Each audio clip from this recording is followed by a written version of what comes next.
I'm Christine Lisi. Some Commanders players concerned about the intensity of new offensive coordinator Eric Bieniemy at training camp, and they've approached head coach Ron Rivera about their issues. A lot of these young guys, they do struggle with certain things, and a lot of you also got to take for where they've been. I mean, guys coming from certain programs are used to it. Guys coming from other programs aren't as much. So, I kind of have to assimilate and get a feel for everybody. Eric has an approach, and it's the way he does things, and he's not going to change, and because he believes in it. But to that point, Bieniemy said he's always going to be loud, vocal, and demand from his leaders, added he does have his players' backs all the time. Saints needing depth at running back and linebacker, expected to sign running back Kareem Hunt and linebacker Anthony Barr, reports ESPN's Diana Rossini. USC commit cornerback Dakota Fields flipped to Oregon, first recruit to commit to Oregon since the school announced it would leave the Pac-12 for the Big Ten in 2024. Major League Baseball released its 2023 playoff schedule. Starts with the Wild Card Series October 3rd. World Series starts October 27th with Game 7, if necessary, on November 4th. Long summer days call for extra hands. Hire fast with Indeed. Their hiring solution helps attract, interview, and hire candidates. Sponsor a job and instantly receive a short list of quality candidates whose resumes match your job description. Visit Indeed.com/credit. Matt Moscona. I'm very important. After further review. Say it one more time. After further review with Matt Moscona. And here we go. Live from the Mercedes-Benz of Baton Rouge Studios. That's right.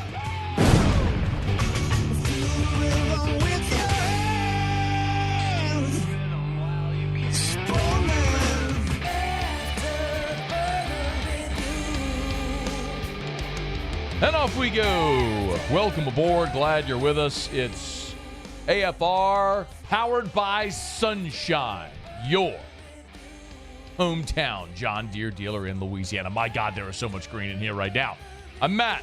This is Shaq O'Neal, and I hate Matt. Paul O'Neal. They're chanting Paul O'Neal's name.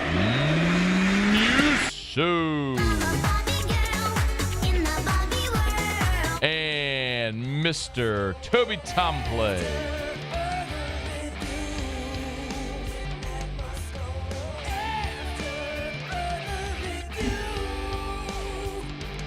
All right, we're here. Glad you are as well. Get out there and make it a good one. LSU was back on the practice field, as were the Saints. We got Timmy B in hour 3, Jon Stinchcomb in about 30 minutes, but let us begin as we do every single day. It's time to pop the top on another edition of AFR with Bud Light. Drink easy.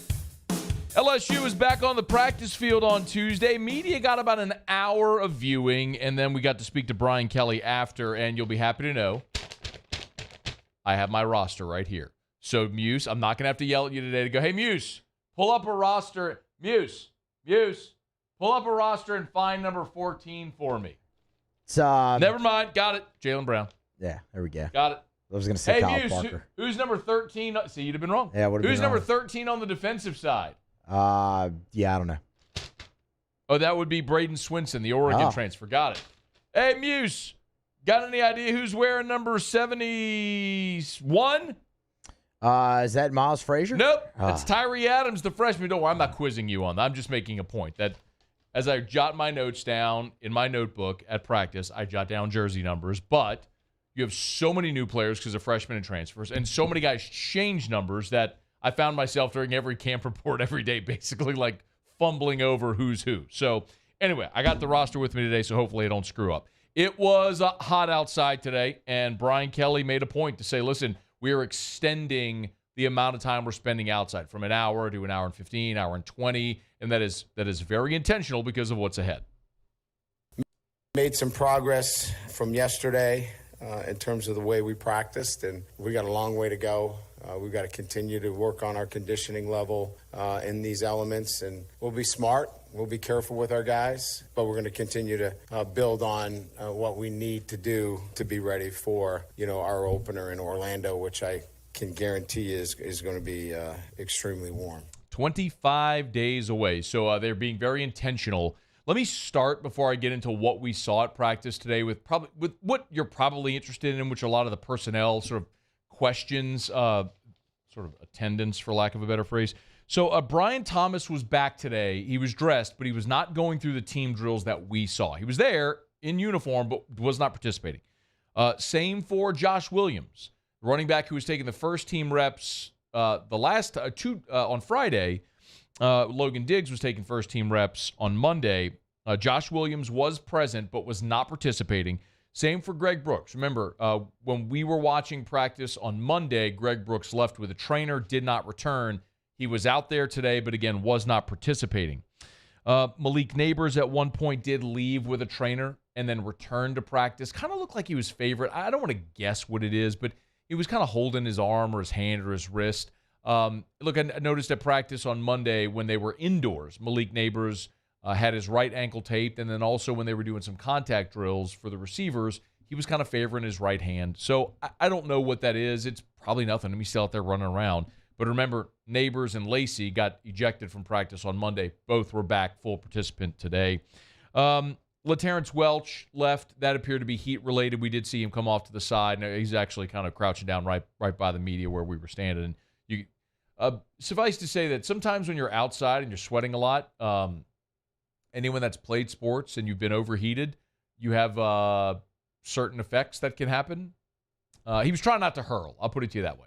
So they did bring him to the locker room at one point. And then Kamarian Pimpton, who continues to impress, he was at one point getting his lower back worked on under tent with the trainer. They had a massage gun. They were working on his lower back. So everything that they're dealing with, it all seems so minor. I mean, the only thing that I think we could all realistically say right now that was a big deal is what's happened, whatever it is, with J.K. Johnson, who's not participating and is, got his foot wrapped and he's on a scooter. So aside from J.K. Johnson, everything else appears very minor, what's been out there. So that's some of the personnel stuff that we saw today. I'll kind of run through practice as we saw it structured. Again, keeping in mind what they've been doing is starting inside and then moving outside. We only got to see about an hour of the outside portion today. And I say only with, obviously, understanding that most reporters, if they get to see any of a college football practice, it's about 15 minutes worth of stretching. We're actually getting to see them do a lot. When we went outside today, we got to see LSU running their 2-minute offense.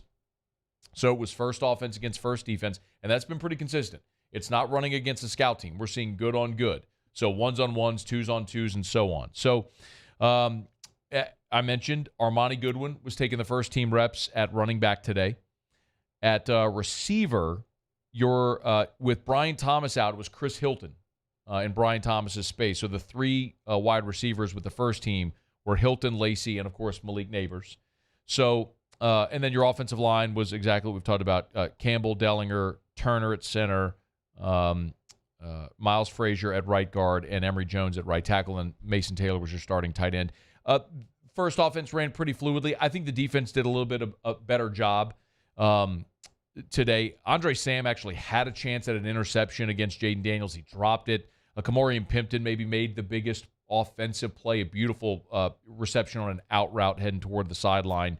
Looked really good. Defensively, your first unit, the only change there was with Greg Brooks out. We saw Sage Ryan as the starting nickel. So the corners with the first team were Deuce Chestnut and Zy Alexander, who continue to remain with the first team.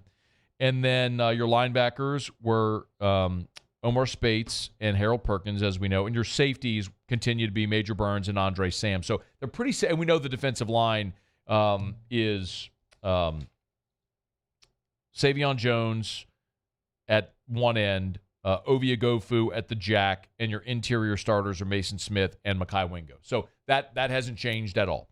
So first-team offense against first-team defense. It was interesting when we saw the second team go in. There were some notable changes, mostly on defense. Now, this may be just part and parcel with some of the absences and the injuries that were there, but the second-team defensive line, again, as we saw it, again, and there were guys rotating and whatnot, but it looked like, as best I could tell, your jack was Braden Swinson, the Oregon transfer. Your interior linemen that they used were Tyjee Hill and Jordan Jefferson.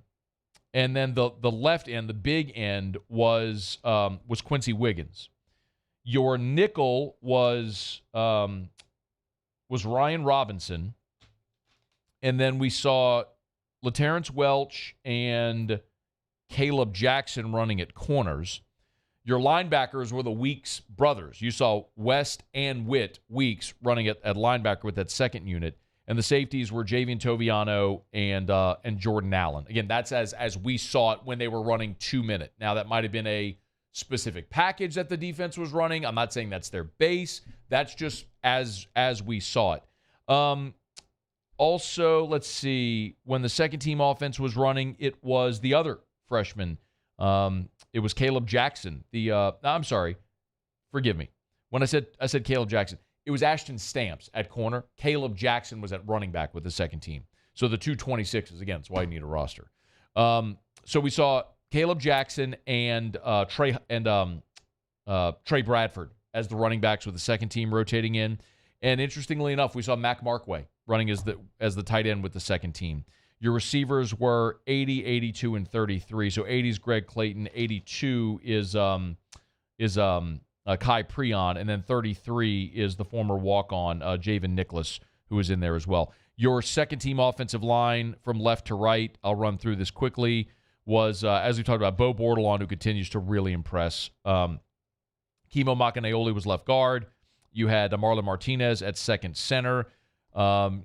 Mason Lunsford, who was working on the left side last week, it was right guard today, and then continue to see Lance Hurd run as the backup at right guard.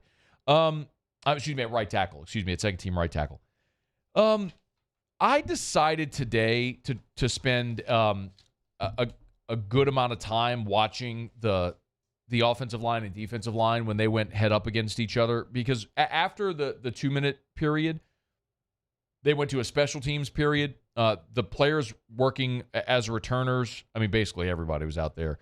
It was Greg Clayton, Javen Nicholas, Noah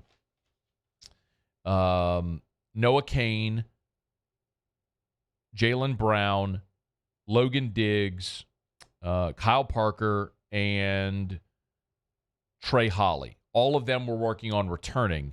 While that was happening, Bob Diaco was working with the guys on special teams coverage. And it was interesting, the drill they set up. Basically, the defenders there were two players on the sideline 10 yards apart. And the defender, they were running to a point. And so the offensive guy had to block the defender from getting to the dummy. And it makes sense, right? It's basically drilling, if you're a gunner, getting to your point around the defender. And Ryan Yates and Caleb Jackson both made incredible plays. Those are two freshmen who you could very well see them get their opportunity in special teams early, because both of them looked awesome in that drill. One more quick thing, as I kind of looked at the offensive line against the defensive line, they were running a drill where it was basically you had the 5 offensive linemen lined up, but it was a pass rush one-on-one. And the reason was essentially to compress the space. So you had Will Campbell going up against Savion Jones. You had Mason Smith against Garrett Dellinger. You had Charles Turner against Jacobian Guillory. We saw Miles Frazier against Mekhi Wingo. And then we saw Emory Jones against Omar Spates, oddly enough. And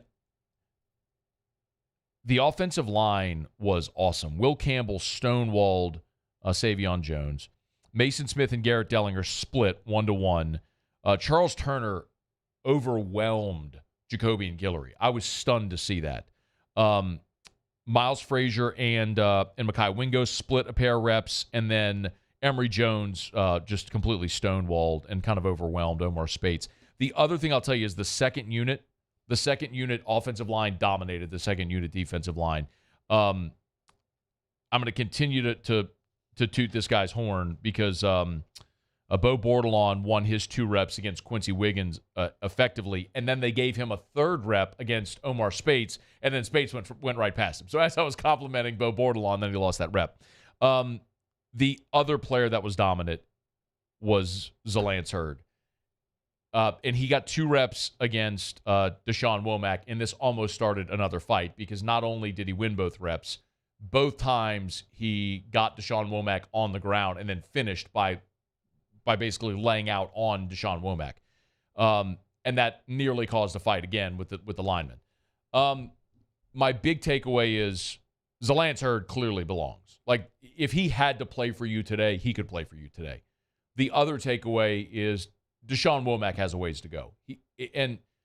Maybe they find a role for him, but as the big end right now, like in the Savion Jones, Ali Gay role, he is too light.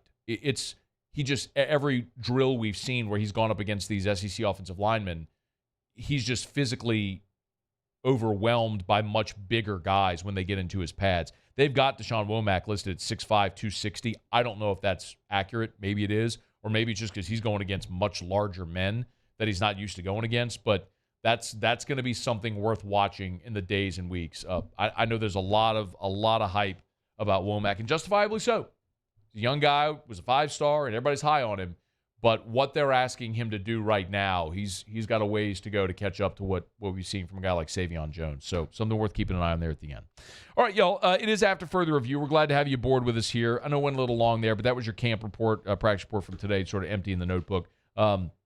We did see some 7-on-7 at the end. Greg Penn had a really nice pass breakup on a crossing ride by Kyron Lacey. So anyway, there was your Tuesday camp report. Tigers have the day off on Wednesday, and then they'll be back out there on Thursday, and we do get to watch the full practice on Thursday, and then we talk to Mike Denbrock. So certainly appreciate the access. Allows us to give you much better coverage of the Tigers as they move through this fall camp. We'll certainly have it for you. All right, Jon Stinchcomb is going to be with us in 15 minutes from right now, former St. offensive lineman. We'll come back, and because John's here at the bottom of the hour, we'll flip things. We'll do Around the SEC when we come back. Of course, our show open every day is brought to you by Bud Light. Drink easy in Louisiana with the awesome taste of Bud Light. Pick it up wherever you find your beer. Bud Light, drink easy in Louisiana, the official beer of AFR. We'll knock out a quick break, come back, go around the SEC. Stick around. AFR. Man, I love telling you about Pluckers. 2 locations, Nicholson and Bluebonnet. Dine-in, carry-out, or delivery with, of course, 28 flavors of award-winning jumbo chicken wings. Ice-cold draft beer, full-service bar, sports on TV. What more in the world could you possibly want? Well, after all, it is Tuesday, and every Tuesday, kids eat free. A lot of kiddos went back to school today. Some kiddos go back tomorrow. It's the last few days of independence for some of you. If you want to have that final family outing before the kiddos go back to school, you can always do it affordably at Pluckers, because every Tuesday, kids eat free. Nicholson, just south of campus, Bluebonnet right in front of the mall, Louisiana. Also, every Tuesday, sports trivia with our guy Hunt Palmer, a.k.a. Hoot Palmerio, over at the Nicholson location. They fire that up at 8:30. So, you know, buy Pluckers, you can eat some wings, you can have a few cold ones, you can wait till about 8, watch sports on TV, and then 8:30, Hunt Palmer will fire up trivia, and you can win Pluckers gift cards. It's Pluckers, where if you don't like our wings, we'll give you the bird. Bayou Ford has the new inventory to get you in a new Ford truck or SUV today, or customize your next vehicle just the way you want it. All new Bayou Ford vehicles come with a 1 million mile powertrain warranty. The crew at Bayou Ford is going to do right by you. I've been doing business with Luba for 25 years. They're dependable, trustworthy. It's just the attention to detail with our clients. Our folks have years and years of experience. They're highly trained professionals, but many companies have that asset. What I'd like to think makes Luba a bit different is that we use those talents in a way that truly is dedicated to serving the needs of the folks who depend on us. The importance of doing this Fortified program and offering it to people down here is, number one, the only real chance you're going to get to do this is when you put on a new roof or build new. And through companies like HUDCO, who's kind of leading the way in this thing, it's going to offer the customers a huge advantage in the insurance market and the price of their insurance. You know, we're not looking to make a fortune off fortifying. We're trying to give you a better product than our competitor at the moment. I'm trying to do something that he can. I'm trying to give you something better. So a lot of these insurance shops, you're getting a re-roof, you're only paying your deductible. Let's sit down and talk about the Fortified and let's see what it does to your insurance premium. You're getting a steal. Yeah. You're getting a brand new roof and a Fortified certificate for your deductible, essentially. And I think we're rocking and rolling.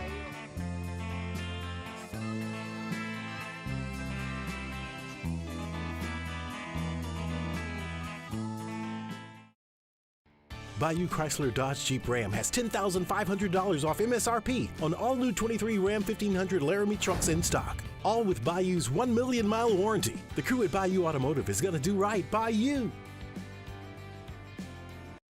Dylan Cruz here to tell you about Six Rings Baseball and Softball Camp. If you live on the North Shore and play ball, go to Six Rings Camps with former LSU assistant coach Dan Canaveri. His knowledge is second to none, and your child will improve and have fun doing it. Camps were held at Coquille Park and Six Rings Academy in Covington with 4 sessions over the summer. Full day and morning only sessions are available from ages 7 to 13. Go to sixringsbaseball.com or call 985-206-9096. Learn the game to love the game.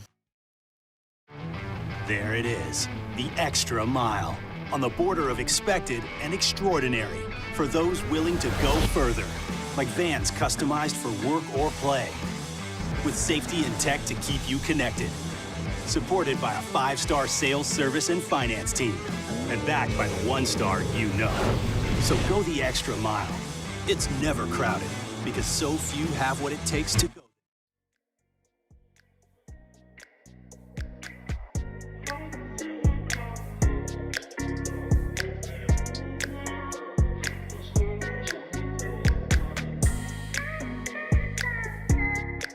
After further review, powered by Sunshine, your hometown John Deere dealer in Louisiana. Did you hear Brian Kelly talk about the Sunshine, about the John Deere? I did hear him. And can you play that? I can. Actually, at the very end of the press conference, too, like after he was done, he mentioned it again. So we can grab that, too. And yeah, so Brian Kelly was asked what he told Harold Perkins when he pulled him aside during the fight. Here's what he said. We were talking about his NIL. What I think he was trying to get a John Deere NIL, and I think the 2 linemen already have one. That's good. That's all I need right there. And by the way, Harold Perkins also has a deal with Sunshine. He does. He was the first last year, and then they did Campbell, then they did Emory Jones. So Harold Perkins has one already with Sunshine. Does that kind of ruin the joke there that BK was trying to make? Well, it's BK trying to make jokes. He ruins it himself. Like, that's respect. true. Yeah, that's fair. You're right. I love the fact that he tries, but we've been over this many times. His jokes he's just got awful dad jokes, but it's hilarious that he does it. I like them. Or tries I think to they're do. Great. No, they're not great. I think they're great. But they're not. I laughed really hard when I heard that. They're objectively not great jokes. You're laughing at the absurdity of it. Yeah. Because it's bad. Like it's so bad that it's good type thing. But it's bad. Yeah, of course. Right, that's the point. Okay.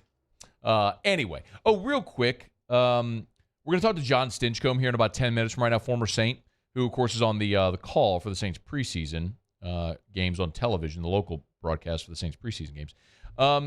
Diana Rossini earlier today reported that the Saints are expected to sign both Kareem Hunt and Anthony Barr if both players pass their physicals and are in shape, per sources.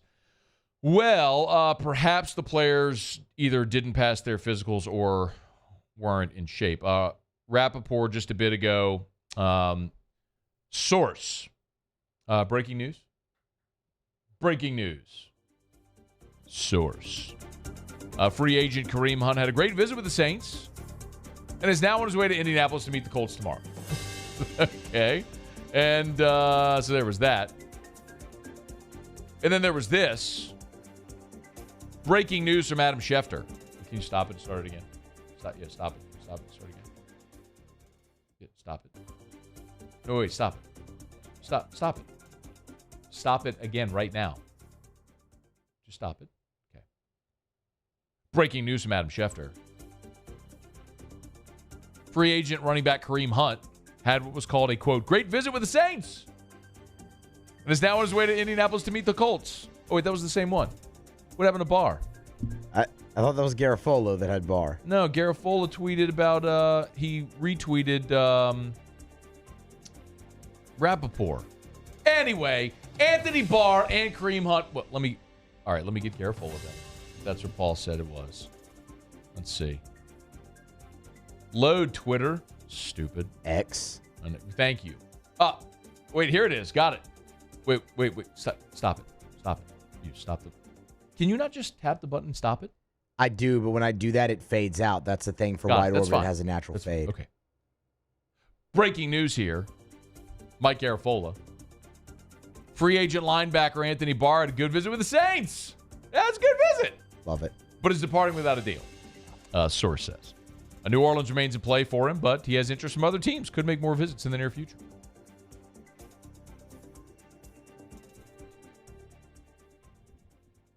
A little weird. I mean, if you had a good visit and you want to sign him, well, why didn't you? I mean, you had first crack there, it feels like. Yeah.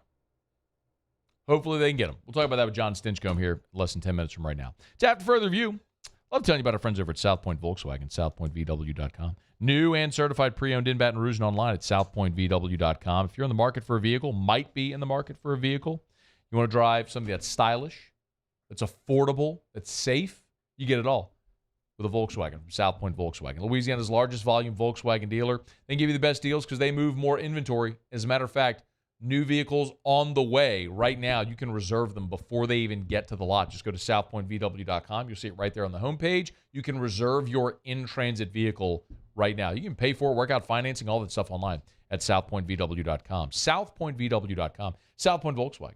What's your direction? Okay, a little early, but let's go around the SEC. Around the SEC, presented by Gulf Coast Office Products, excellence in imaging solutions. The Georgia Bulldogs. A safety, Peyton Woodyard, has flipped from Georgia to Alabama.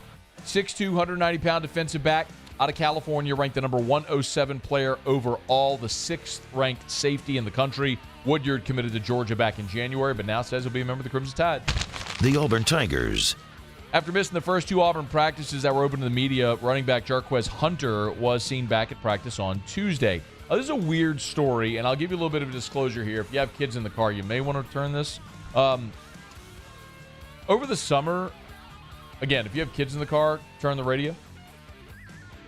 Over the summer, a sex tape was released online that allegedly showed Hunter and potentially involved several other teammates. So Auburn announced suspensions and that it's conducting an investigation. It was never stated, though, if Hunter was one of the players suspended. That's the correlation doesn't mean causation sort of thing there, but some are deducing that would be the reason. If we find anything else, we'll let you know. The Florida Gators. 8 months after suffering a torn Achilles, Florida sophomore offensive lineman Cameron Waits has returned to the practice field. He's a big dude, 6'8", 364. He was working with the team's injury rehab group at practice. An exact timeline for return to play is unclear right now. Also, projected left guard starter Micah Mazkua, Mazzccua. I like that. He's day-to-day right now with a spring shoulder injury, and a projected right guard starter Richie Leonard was a new addition of the injury report. So 3 big-time injuries there in that Florida offensive line. The Kentucky Wildcats. And Kentucky slated to take on North Carolina in this year's CBS Sports Classic, December 16th in Atlanta at State Farm Arena. CBS Sports Classic annually brings together 4 of the nation's most successful basketball programs. Kentucky's 4-5 all-time in the event. They boast the nation's number 1 recruiting class with 7 first-year signees, including 5 in the top 25 in the country. Okay, there you have it. That is Around the SEC, presented by Gulf Coast Office Products. Shout out to our guy, Trey Beal, and our friends at Gulf Coast Office Products online at gcopnet.com, gcopnet.com for Gulf Coast Office Products. You want the best? You call Gulf Coast Office Products. It's just what you do. Trey Beal and the gang are awesome. gcopnet.com for Gulf Coast Office Products. All right, y'all, it is After Further Review. We're glad to have you hanging out with us here on a Hump Day edition of AFR. Oh! It's not Hump Day. It's Tuesday. But breaking news, Muse. Breaking news. Diana Rossini. Breaking news. Breaking news from Diana Rossini. She notes 7 minutes ago. How about this twist? She actually tweeted those. How about this twist? Running back Kareem Hunt was called by Indy before he even stepped foot on the field to work out for the Saints and was offered more money, per source. He was advised to leave and head to Indy with the Colts for a visit. The plot thickens. Keep your hand on that button, Muse. We may need it as this day goes along. All right, Jon Stinchcomb joins us next. It's AFR. AFR. Get Gordon and get it done. Gordon McKernan Injury Attorneys. Love telling you about Gordon McKernan Injury Attorneys. If you haven't seen the latest, of course, you can design Gordon's next billboard. Go to getgordonbillboards.com. That's getgordonbillboards.com. Gordon is letting you design his next billboard. You want it to include a gator? You want it to include his dog Penny? You want it to include Scone? I'm down. I'll be on the billboard. Muse, you want to design a billboard and me on it with for Gordon? Sure. Paul's way more creative. Let Paul do it. Okay. Yeah, Paul's way better with all the graphic stuff. Just go to getgordonbillboards.com. You can win up to prizes up to $2,000. Plus, your billboard could be on the side of the road. It's Gordon McKernan Injury Attorneys. Again, go to getgordonbillboards.com. Deadline is the end of this month, August 31st. So go to the website to get more info. Remember, getgordon.com. Get Gordon and get it done. At Corvell Toyota in Opelousas, you can lease a new Toyota 4Runner for $489 per month. That's right, you can get a brand new Toyota 4Runner for only $489 per month. So come on down to Happy Town. That's Corvell Toyota in Opelousas, Happy Town, USA. Officially, it's a fridge full of beer. Unofficially, it's free AC. Coors Light, the official beer of everything unofficial. Oh, hey, what's up? It's Big D and Bubba, 100.7 The Tiger Morning Show. We'd love for you to join us every weekday, 4 a.m. till 9 a.m. Yeah, everything you want in a show. Country music. We got laughs. We got celebrity in-studio guests. We just need you. Join us every weekday morning, 4 a.m. to 9 a.m., right where it all started. That's right. Louisiana's country station, 100.7 The Tiger.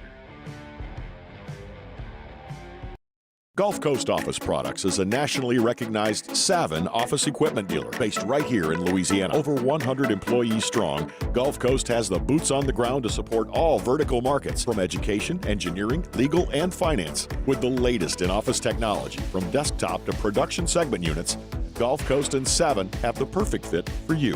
Call 225-756-2644. That's 756-2644 for Gulf Coast Office Products. I've been doing business with Luba for 25 years. They're dependable, trustworthy. It's just the attention to detail with our clients. Our folks have years and years of experience. They're highly trained professionals. But many companies have that asset. What I'd like to think makes Luba a bit different is that we use those talents in a way that truly is dedicated to serving the needs of the folks who depend on us.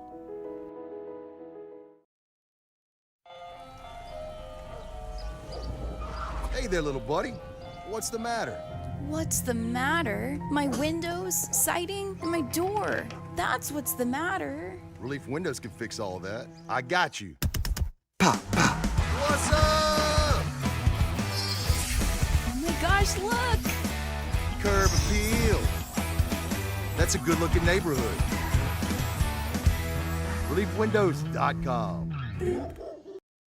Dylan Cruz here to tell you about Six Rings Baseball and Softball Camp. If you live on the North Shore and play ball, go to Six Rings Camps with former LSU assistant coach Dan Canaveri. His knowledge is second to none, and your child will improve and have fun doing it. Camps were held at Coquille Park and Six Rings Academy in Covington with 4 sessions over the summer. Full day and morning only sessions are available from ages 7 to 13. Go to sixringsbaseball.com.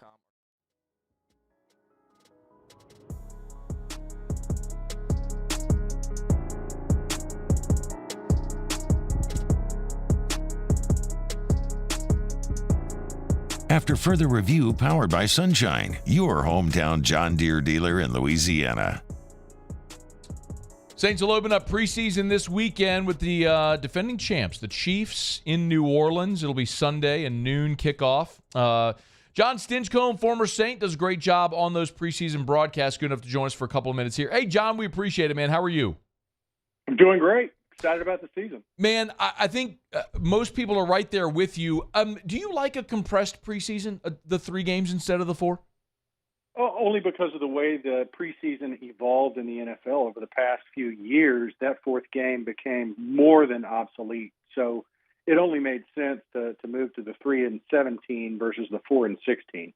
You know, you were a guy that played 90 career games. I mean, you came into the Saints as a second-round pick back in 03. So, I mean, it was never like you were trying to win a roster spot, you know, initially. I mean, you were obviously someone who's going to come in and make a key impact. When you look at the value of the preseason, though, with this Saints team in particular, what are the spots, maybe positions, where you think there are guys that actually have – maybe it's a position, or if there are players that you think are really pushing for a roster spot? Where are the most interesting battles?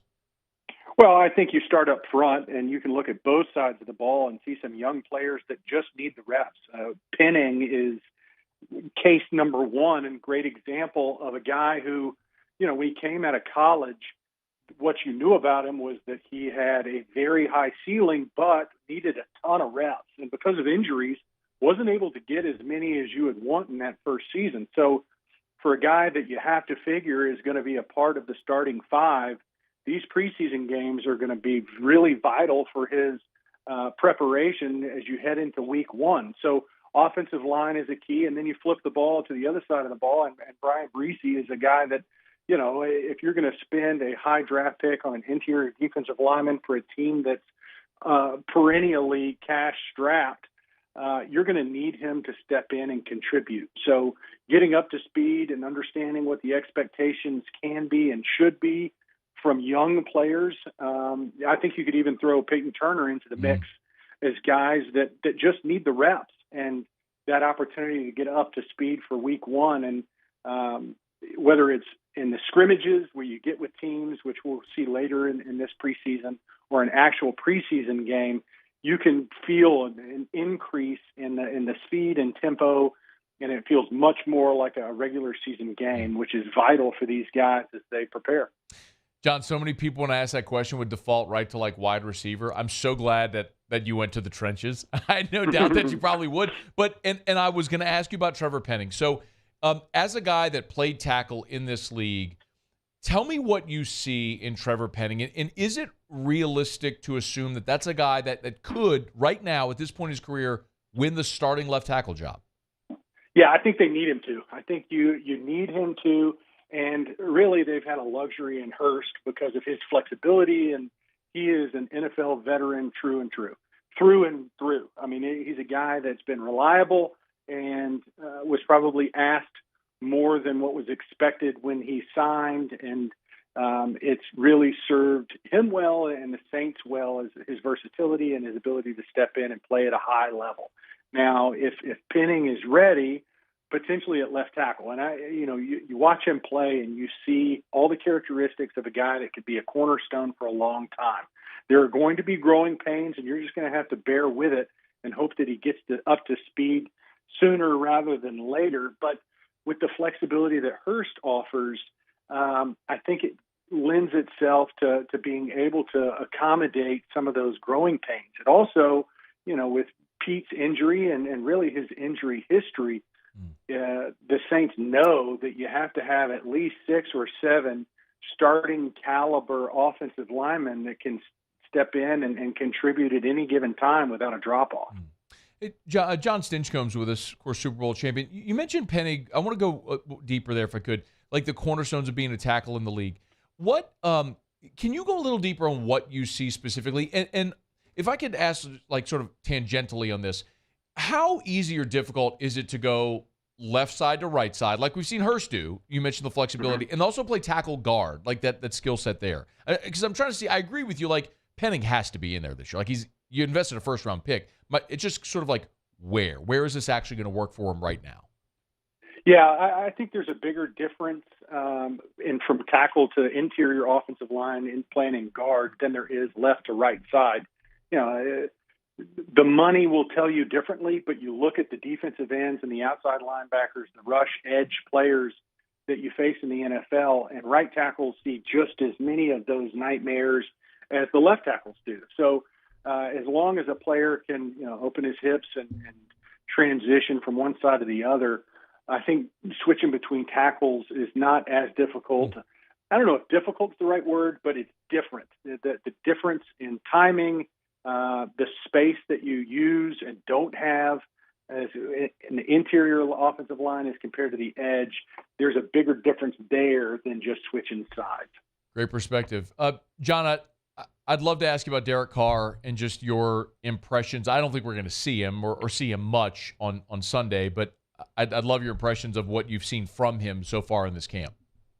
He's a seasoned vet, right? So he comes in and you know what he's good at. He's got enough tape. He has enough experience where you see where he thrives, and now it's a matter of meshing, Coach Carmichael and this offense system and what the Saints consistently do well, and integrating into what he consistently does well. And when you have a variety of pieces that the Saints have acquired and continue to add to around that quarterback position, it's a matter of getting on the same page and figuring out what's the best combo and deployment, and how can we utilize these players to the best of their ability. And, with Carr, the way he comes in, he is a leader. He's each guy has his own style, and that continues to emerge, but he's not one of these young guys that comes and feels like they have to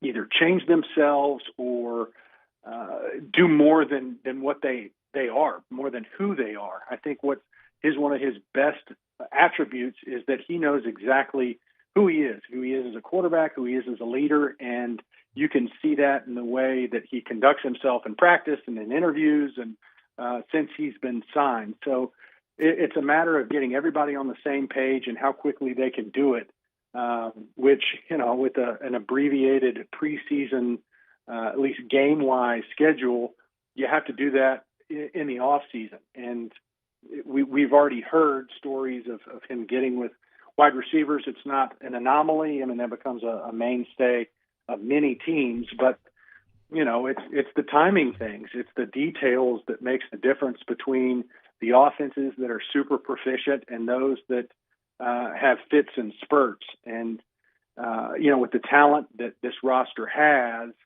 specifically offensively, I think it's a matter of staying healthy and getting on the same page. And then you've got enough pieces that you can feel really confident that you can compete on an offensive level with any of the other 31 teams across the league. John, when you became a full-time starter in 2006, you didn't miss a game the rest of your career. Did you want to play in the preseason? I love the lie, man. There's honesty in that laughter. There's honesty there.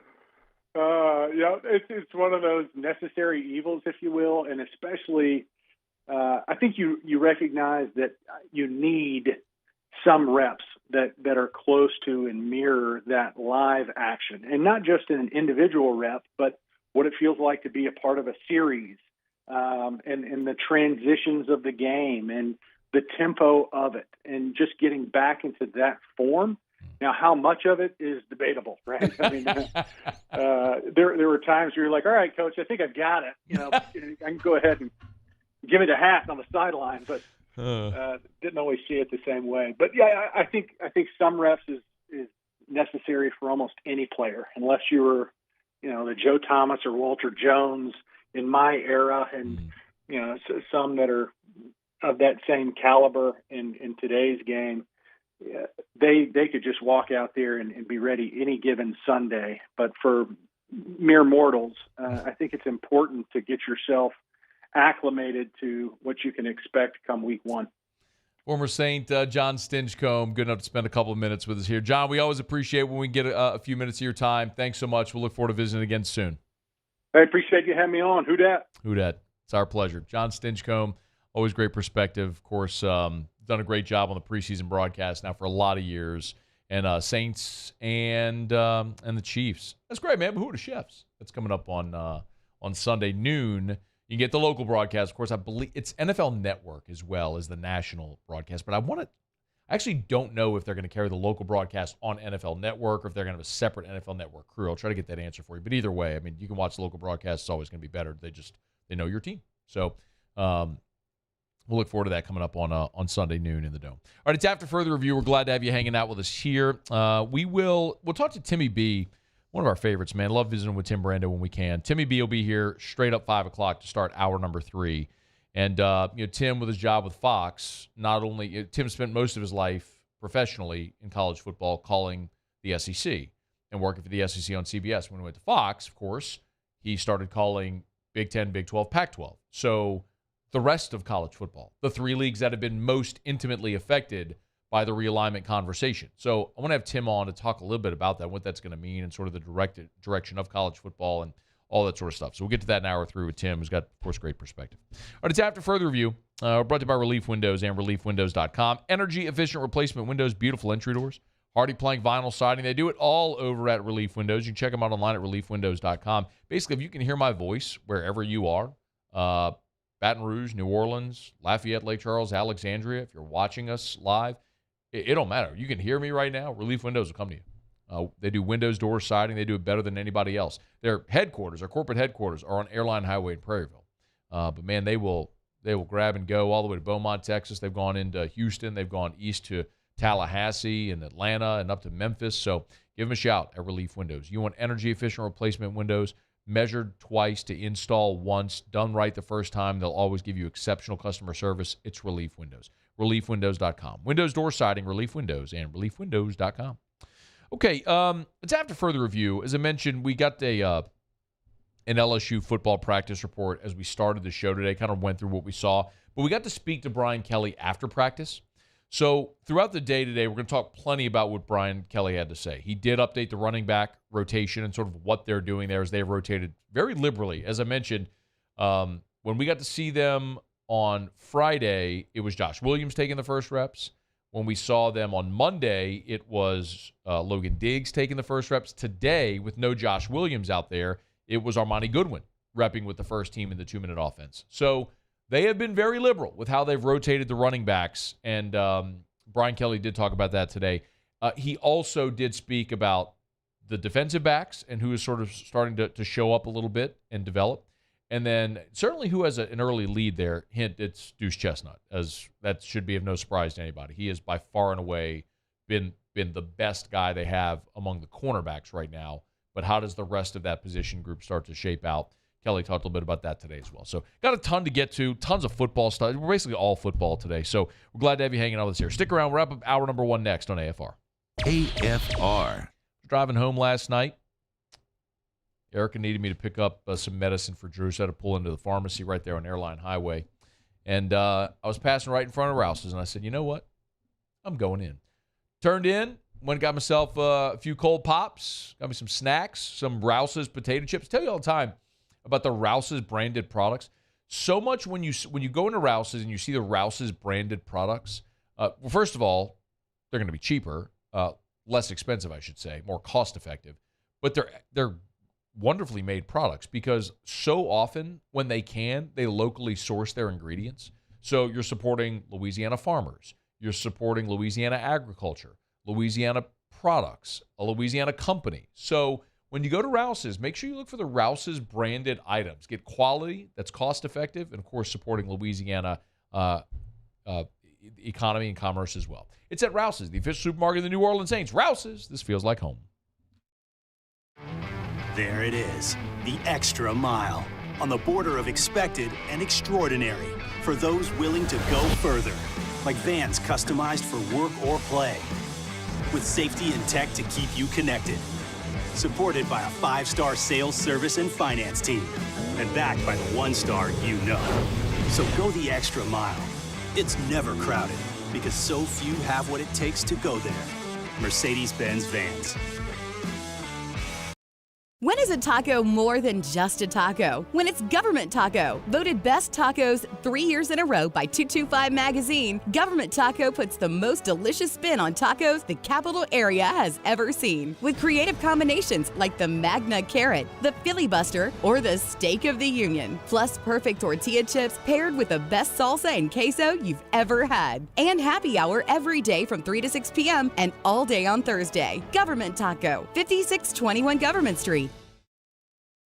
Bayou Chrysler Dodge Jeep Ram has $10,500 off MSRP on all new 23 Ram 1500 Laramie trucks in stock. All with Bayou's 1 million mile warranty. The crew at Bayou Automotive is going to do right by you. Gulf Coast Bank and Trust is giving our customers the power to bank anywhere, anytime during this challenging event. And we're right there with you. Our mobile banking app is a smart way to manage your money and time. Gulf Coast Bank and Trust, the bank that cares about you. Hi, I'm Brandon Landry, founder and CEO of Walker. Hi, my name is Dr. Craig Green. This is Ryan Terrio with HUDCoRoofing.com. Hey, it's Matt Moscona. No matter how big your commercial roofing job, HUDCO can help. My patients come to me because they trust that I can get the job done at a high level. Ryan Terrio and Richard Tilley have the same level of trust when it comes to roofing. If you have a roofing issue, call HUDCO Roofing. Give us a call, 364-1007, and we'll come to your house and give you a free inspection. Hello, Samantha, dear, I hope you're feeling fine. And it won't be long until I'm with you all the time. But until then, I spend my money up right down on my last dime. Come on, in Baton Rouge.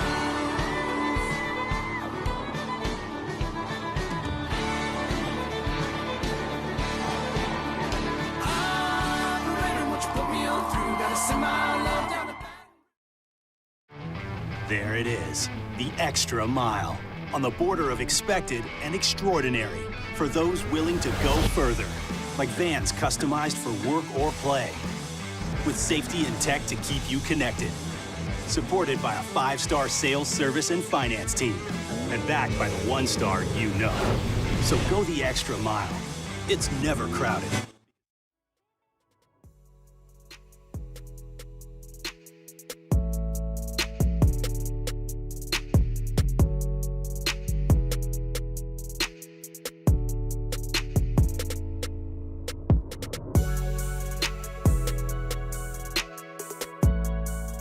After further review, powered by Sunshine, your hometown John Deere dealer in Louisiana. Tell me.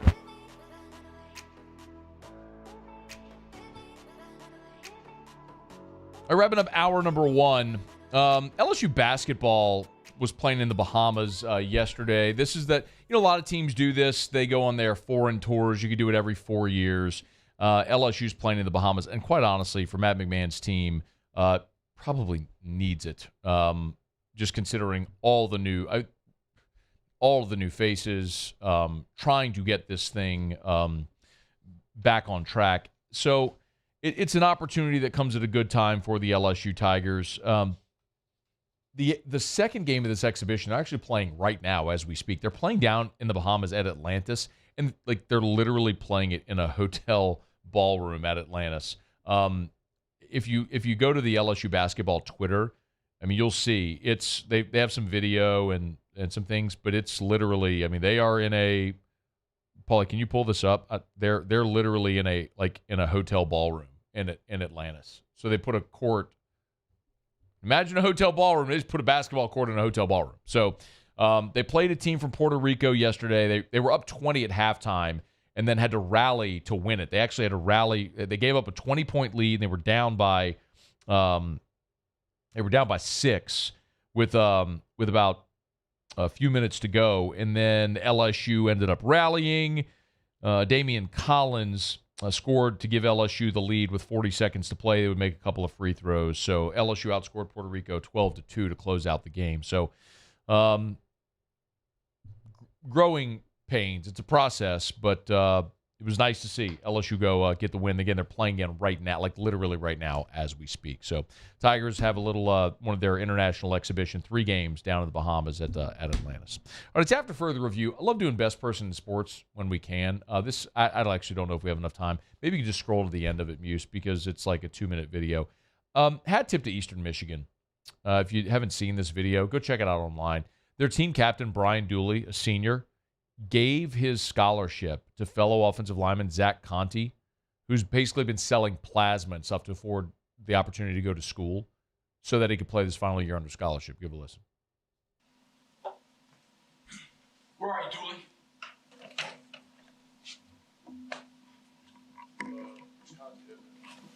Hey. Okay, don't worry about it. I don't even know what that is. So that's, if you go to the Maction Twitter account. Sorry, we tried to pull that off, and I was trying to play it from my device here, and it wouldn't let me unmute the device. I have no idea why. But it's an amazing video. Basically, you have a senior captain who gave up his scholarship to a walk-on so he could play his final year under scholarship and not have the financial burden of trying to scrap together a living to be able to afford school and to walk on at a place like Eastern Michigan. So when you talk about the sort of for love of the game thing that's very appealing to a lot of people, that's sort of evidence of it. So hat tip to Eastern Michigan senior captain Brian Dooley for doing an awesome thing. He'll be best person in sports today. All right, it's after further review. SportsCenter's coming up. We'll get you caught up on national headlines from ESPN and SportsCenter here right after the top of the hour. We will come back, and Brian Kelly talked about the running back competition. We've seen over the last 3 days 3 different players taking reps with the first team. What does it all mean? Brian Kelly talked about it a bit ago today. We'll let you hear what the head coach had to say. That's coming up right after SportsCenter on AFR. AFR. Brought to you by the Williamson Eye Center. Call 924-2020, 924-2020. If you want to see 2020, call 924-2020. And I just want to share a pretty sensational story. Dr. Blake Williamson has helped so many people see, giving people the gift of sight. And one of the coolest stories that I've seen in a long time, the Williamson Eye Center posted on their social media. There's a picture of Dr. Blake Williamson with Dr. Menon, who saved Dr. Williamson's life twice. Once as a child with a respiratory disease, then recently as an adult who had anaphylaxis towards a food allergy. Anyway, this man literally saved Dr. Blake Williamson's life twice, and recently Dr. Blake Williamson was able to give Dr. Menon the gift of sight at this point in his life, which is sensational. You want to go check out the story, you can on social media, and you can be next. Just call 924-2020. Go for that free consultation at the Williamson Eye Center. 924-2020. Relentless reporting gets results. I'm never going to stop until we get the answers you need. Uncovering more as the powerful try to cover things up. What happens in the dark will always come to light. Founding new principles and practices for the state of Louisiana. Chief Investigative Reporter Chris Nakamoto. Chris Nakamoto and the Investigative Unit. Recipients of Columbia University's prestigious DuPont Award.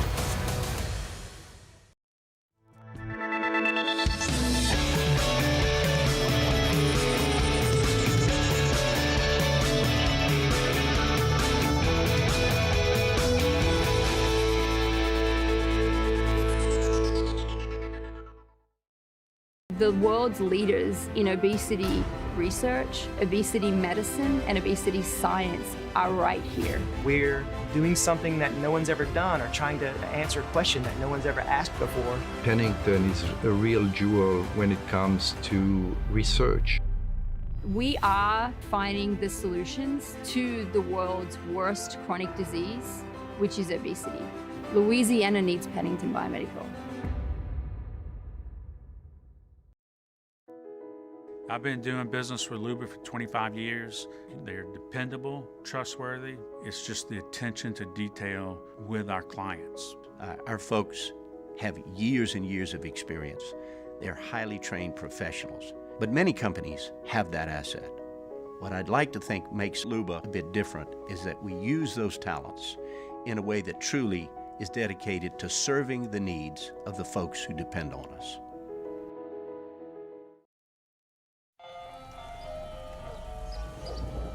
Hey there, little buddy. What's the matter? What's the matter? My windows, siding, and my door. That's what's the matter. Relief Windows can fix all that. I got you. Pop, pop. What's up? Oh my gosh, look! Curb appeal. That's a good-looking neighborhood. ReliefWindows.com. Dylan Cruz here to tell you about Six Rings Baseball and Softball Camp. If you live on the North Shore and play ball, go to Six Rings Camps with former LSU assistant coach Dan Canaveri. His knowledge is second to none, and your child will improve and have fun doing it. Camps were held at Coquille Park and Six Rings Academy in Covington with 4 sessions over the summer. Full day and morning only sessions are available from ages 7 to 13. Go to sixringsbaseball.com or call 985-206-9096. Learn the game to love the game.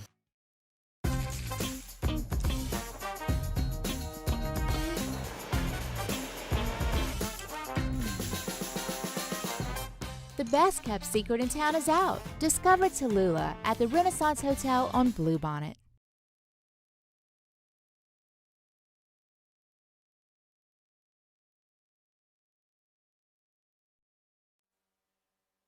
This is SportsCenter. I'm Christine Lisi. This just in from ESPN's Adam Schefter. Free agent running back Kareem Hunt had a great visit with the Saints. He will now meet with the Colts tomorrow. He was offered more money from Indy.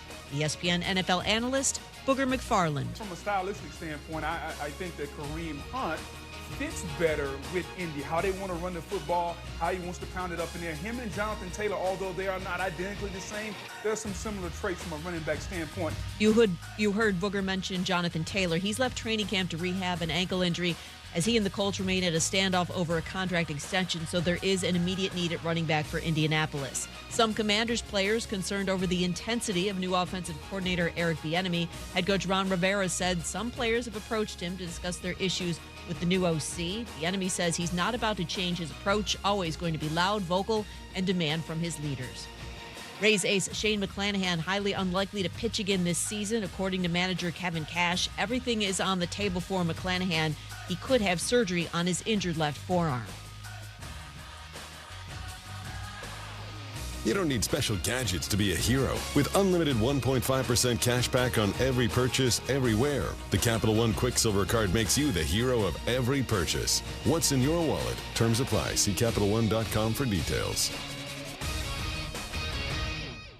Matt Moscona. I'm very important. After further review. Say it one more time. After further review with Matt Moscona. And here we go. Live from the Mercedes-Benz of Baton Rouge Studios. That's right.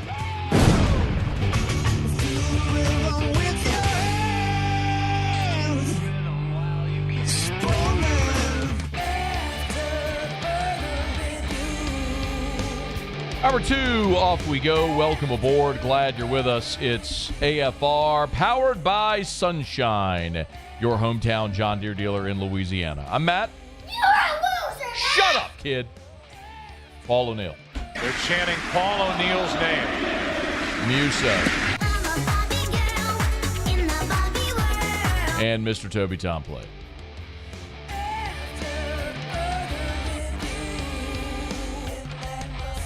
All right, we're here. Glad you are as well. Get out there and make it a good one. Tim Brando, 1 hour from right now.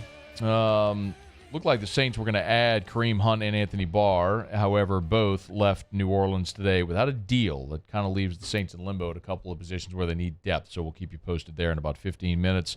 We'll tell you the absolute latest. Brian Kelly met with reporters after practice. And as you might imagine, at this point, we're moving into week 2 of fall camp. First full week of fall camp. But as the Tigers are putting on the pads and we're seeing more and more, there are some questions that become somewhat obvious. They sort of ask themselves. If you've been out to practice, you would very clearly look at how much success the receivers are having against the defensive backs, and that becomes a very natural question. Well, something else that everybody is asking about and wondering about is the running back spot. And Josh Williams, by the end of last year, had left no doubt that he was LSU's trusted and most reliable back. Jaden Daniels was your leading rusher from the quarterback spot, but among the running backs, Josh Williams was your guy. He had 97 rushes for 532 yards. Noah Cain was next with 76 for 409. John Emery, 76 for 375. Then you had Armani Goodwin with 45 carries for 267. Now, Josh Williams missed time at the end of the season with injury. Armani Goodwin missed a chunk of the season with that hamstring injury. And we know John Emery had certain limitations a year ago as well. So now you go into this season, and Josh Williams is back, Noah Cain is back, John Emery is back, Armani Goodwin is healthy, and you've added Logan Diggs from Notre Dame. You've re-added Trey Bradford, that's 6, and then you've added 2 freshmen as well with Trey Holly and Caleb Jackson. So you are loaded. You've got 8 running backs, and that doesn't even include your quarterback, who was your leading rusher a year ago. So how do you sort all of this out? Brian Kelly was asked that question today, and here's what he had to say about the running backs. a collection of experienced backs that have, a different style. Each one of them has a little bit that they can offer. So, look, we got one football. That hasn't changed. So, we'll figure it out as it goes. But my guess is that, it always ends up coming back to the guys with the most experience end up kind of rising to the top and taking it over. I think the end of that answer right there is probably tells you where you start, okay? Yes, you can be very excited about Trey Holly and about Caleb Jackson and their futures at LSU. And I think you should be. Trey Holly was the state's all-time leading rusher. Jackson is a guy from just north, or from just here at Liberty Magnet.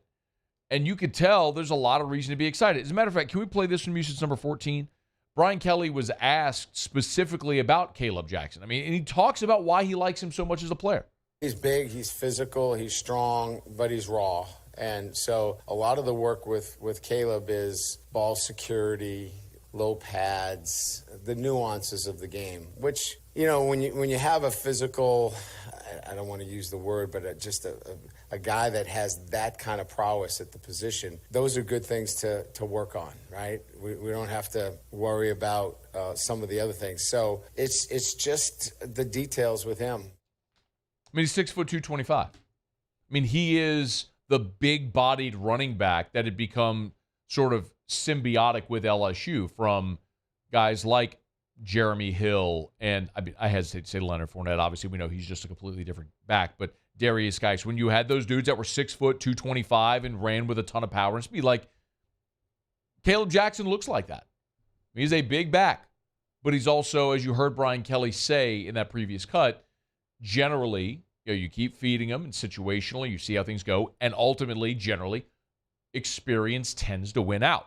So as I'm looking at it, I go, all right, you can take the two freshmen and basically draw a line and say anything at all you get from them this year is probably just lagniappe. It's if there is a situation that arises where due to injury or something unforeseen, they go off, great. But more than likely what you're going to see is the cluster of guys that have been in these situations fighting for reps to ultimately see who is going to win the lion's share of those reps. Now, I've given you two different, or one primary example that I think mirrors this year, and it was 2011. That's probably the best example. And in 2011, Spencer Ware and Michael Ford each had more than 100 carries. Ware had 177, Ford had 127.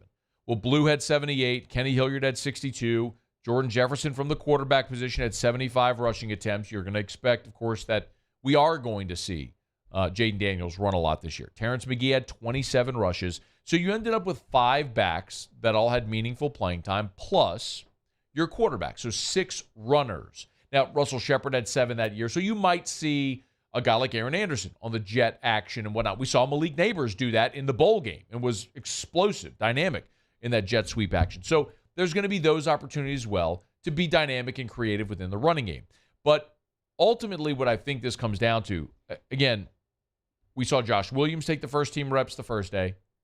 On Monday, it was Logan Diggs taking the first team reps. Today, Tuesday, it was Armani Goodwin taking the first team reps. So I think what you're seeing is the coaching staff kind of telling you what order they're going in as far as the veteran guys. And that's probably your order. It's probably Josh Williams and Logan Diggs, then Armani Goodwin and Trey Bradford, however Bradford may fit in.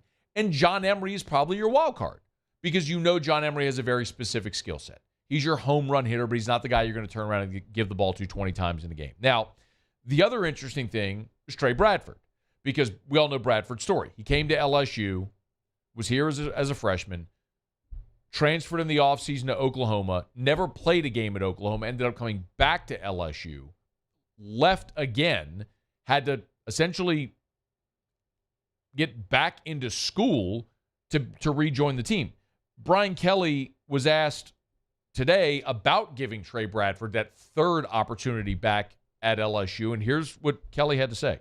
He had a long road. I mean, he had to get back into school on his own. We didn't help him. The way we left it with him was that we're open to second chances here, but this one is on you. You've got to prove yourself. You've got to prove yourself to the university, and it's going to be up to the university to decide whether they want to re-enroll you. We're not going to make any calls. We're not writing any letters. And if you understand what the guidelines are and you're able to do that, and then you come here this summer and our strength coaches sign off on you that you've done everything to warrant an opportunity, then we'll invite you to camp. And both of those things happened. So that's another veteran back right there. Trey Bradford's gone through a long process. I don't know what his role will be on this team, but if I'm looking at the pecking order, that's probably what you're looking at. You're probably looking at Josh Williams, Logan Diggs, then a combination of Armani Goodwin and John Emery in his jack-of-all-trades role. And then what's left is probably for Trey Bradford. I keep saying that without mentioning Noah Cain, who I kind of fear is maybe going to be the lost guy in this mix. But the other year, I mentioned there was a couple of years. The other year that I would point out where it was similar was 2007. Of course, that team won a national championship. Now, Hester was the lead guy. Hester had 225 carries that year, but he was hardly the only guy. Keelan Williams had 70 rushing attempts.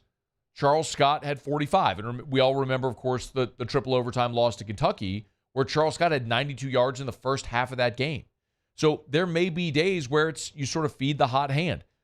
We forget how much Matt Flynn ran the ball that year. Matt Flynn had 100 rushing attempts that year, and Perilou had 52. They had built a package for Ryan Perilou. That doesn't even include Richard Murphy, who had 35 rushing attempts, and Trendon Holiday, who had 53. So Hester, Keelan, Holiday, Charles Scott, Richard Murphy, that's 5 running backs, and your 2 quarterbacks, Flynn and Perilou, 7 different players had meaningful rushing attempts that season. So all that to say, I think we're fixated on who's going to be the guy. And just like in 2007, Hester was the bell cow. Just like in 2011, it really was Spencer Ware and Michael Ford that was the lion's share of the work.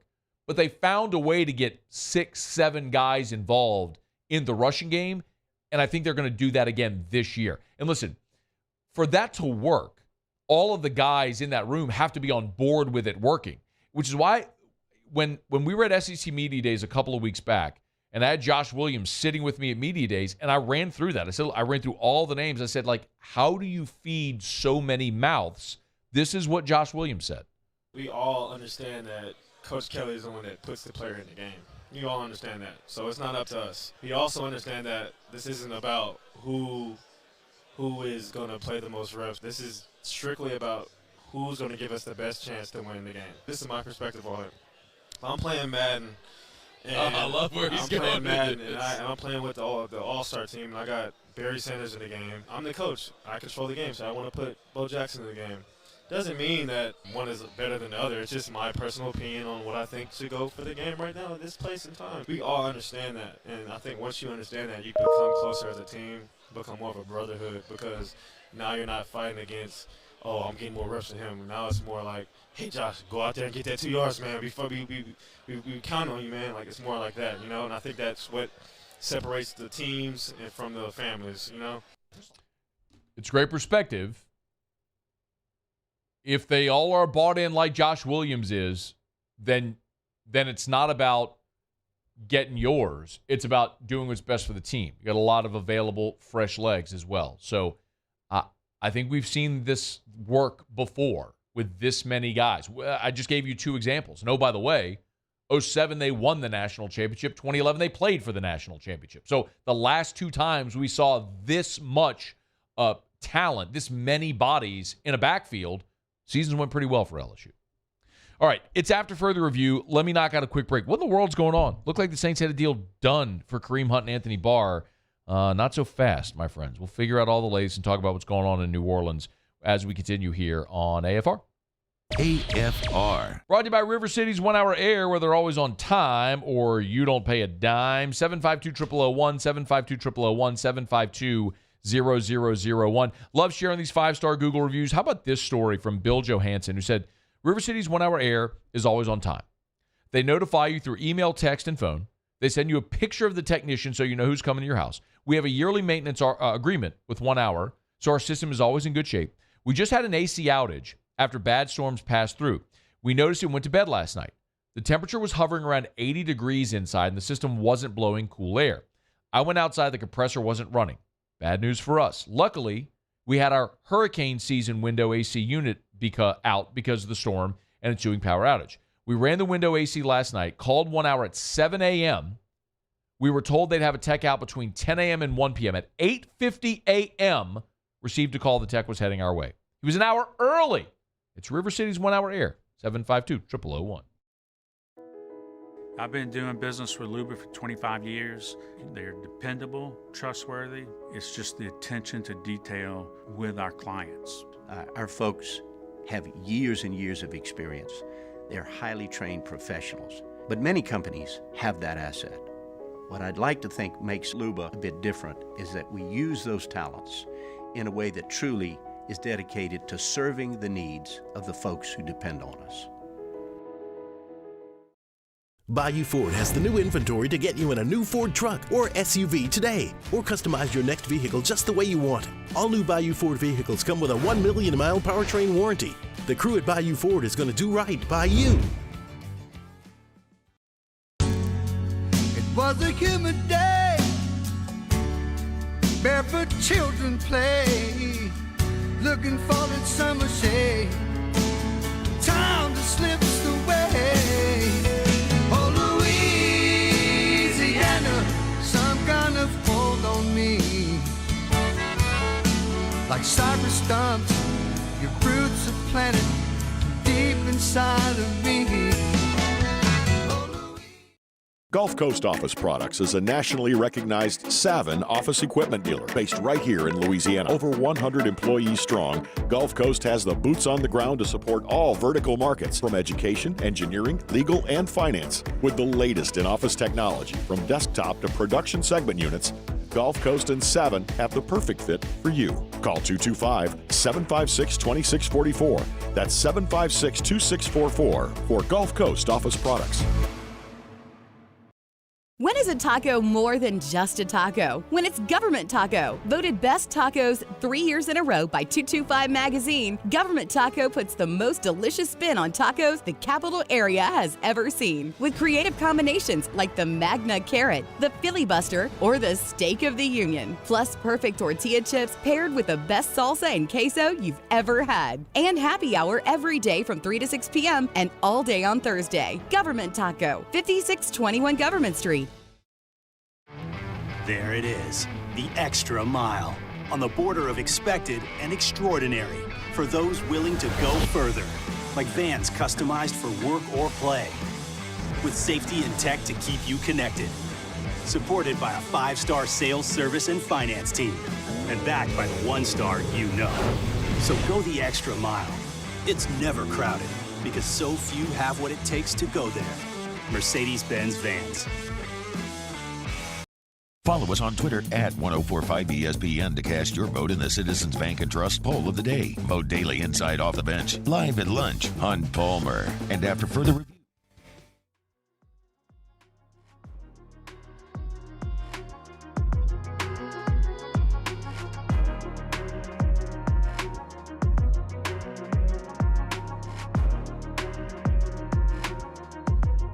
After further review, powered by Sunshine, your hometown John Deere dealer in Louisiana. Men love our partnership with Sunshine. Was out in Donaldsonville a couple weeks ago, meeting our friends over at Sunshine. Of course, 17 locations. It's perfect for us because really, if you draw a line and cut this state in half, starting at Alexandria, everything Alexandria and south, you want a John Deere, you're buying from Sunshine. 17 locations. The customer service, the service after the sale. Why people buy green. Of course, people know. With John Deere, they own and manufacture all their components. There are no third parties. The resale market is higher. You get a premium product. The service is exceptional. Go to Sunshine. Buy a John Deere. Sunshine, of course, get to the website if you're interested. You can learn more. Sunequip.com. That's sunequip.com. and follow him on social media at SunEquipJD, at SunEquip, EQUIP, JD. It's after further review. Glad you're hanging out with us here. Talk to Timmy B in about 40 minutes from right now. This is such a bizarre situation as this is all playing out. Earlier today, there were reports from Diana Rossini and others that the Saints were going to sign Kareem Hunt and Anthony Barr after their visits to New Orleans went really well. Apparently, though, that's not how it all played out. Mike Garafolo, Ian Rappaport, others, Adam Schefter, reporting that both Hunt and Barr are leaving New Orleans without a deal. As a matter of fact, Kareem Hunt is going to Indianapolis, as Diana Rossini later came back and reported. Before Hunt even went on his visit in New Orleans, he got a phone call from Indy offering him more money. So it's interesting, I guess, how sometimes the market just heats up in that respect. So Nick Underhill of New Orleans.football just a bit ago did tweet this, sort of an interesting note as he points out. Kareem Hunt was listed as a visit with the Saints. He never actually worked out. Anthony Barr did do a workout in New Orleans. So I don't know what necessarily to make of that. Aside from the fact that Kareem Hunt came in, visited, and they were prepared to offer him a deal. And Anthony Barr worked out. But both left New Orleans after good visits, and we'll see if there's anything there. Like we talked about at great length on Monday, if you weren't here, just to reiterate for those that might have missed it, I wholly endorse signing both of those players. Kareem Hunt is a guy that as a rookie led the NFL in rushing back in 2017, came into the league the same year as Alvin Kamara did, had a very successful 2-year run there in Kansas City. Then we know what happened. He got shipped off to Cleveland, where he's been a very productive back. He was just behind Nick Chubb, who has become arguably the best back in the NFL. So I actually like the fact that he was a complementary piece and not the bell cow, taking all of those reps and all of that hit. So there's still tread on the tires for Kareem Hunt. If you're asking Kareem Hunt to come in and be your primary running back, that's a problem for your offense. If you're asking Kareem Hunt to say, hey, Kamara's going to be out for 3 games and we just lost Eno Benjamin, we know we're going to have Jamal Williams and Kendre Miller. Well, Jamal Williams, there's at least some question to say was last year where he ran for 1,000 yards and 17 touchdowns, which led the NFL. Is that just the crazy one-off? Which statistically for him, that is a crazy one-off. But maybe Jamal Williams is finding his stride. The other side of it is with Kendre Miller, I like the prospect a lot. But he's also a rookie. We haven't seen him do it in the NFL. So Kareem Hunt as an insurance policy with Kamara out as your number 3? Yeah, I like that a lot. And then with respect to Anthony Barr and linebacker, this isn't even a want anymore. You know, it's always classified with prospects or with players as a want or a position. A want, a need, and a must. Like, adding a linebacker isn't a want or a need anymore. It is a must. This is not even a conversation. You were already paper thin there with Demario Davis and with Pete Werner. Now, Andrew Dowell is out for the year with a torn ACL. Of course, Caden Ellis is in Atlanta. So your only linebacker after and Demario, by the way, is out with a calf injury right now. So you got DeMarco Jackson, the rookie the guy who was a rookie a year ago, missed all last season, drafted him out of Appalachian State. So you don't even have a choice. Whether it's Anthony Barr or somebody else. I mean, last week I stumped for Zach Cunningham, who got scooped up by the Eagles over the weekend. I mean, I think the Saints probably looked at it and said, man, you might want to act. So if you want to find somebody who has the skins on the wall that Barr does, who made 4 consecutive Pro Bowls, was, one of the most productive linebackers in the NFL over a stretch and was good in Dallas last year. It ended in Minnesota when he was injured and didn't play much 2 seasons ago, but last year played exceptionally well in Dallas and for them played in their playoff games last year as well. So yes, if you can add Anthony Barr, you do it, but you're running short of options. So outside of signing a guy like Anthony Barr, you're either waiting for the roster cuts to come or you're going to go trade for a linebacker. And if you do that, then you're going to give up assets to acquire a player on top of having to pay him. So yes, this isn't even a conversation anymore. The Saints absolutely must add at least a linebacker, if not linebackers. So of the two, Hunt feels like a luxury. Barr or any linebacker is a necessity. We'll see how it goes. We'll keep you posted. All right, it's after further review. I want to talk about another unfortunate injury there with the New Orleans Saints with Rashid Shaheed. It looks like he's going to miss a little bit of time. We'll get to that in a second. Quick reminder about Traction. TractionSports.com. Hey, tomorrow's the last day. If you want to sign up your son or daughter for flag football, remember it's Drew Brees' F&A Football League, Football in America, F&A Cotton. Last day to sign up is tomorrow. So if your son or daughter, kindergarten through 8th grade, wants to play flag football, sign them up. TractionSports.com, TractionSports.com. And as I tell you all the time, we're heading into the fall. So if your son or daughter plays a winter or spring sport and you want to get them sport-specific training, you could do it at Traction. Small group training. They have memberships available.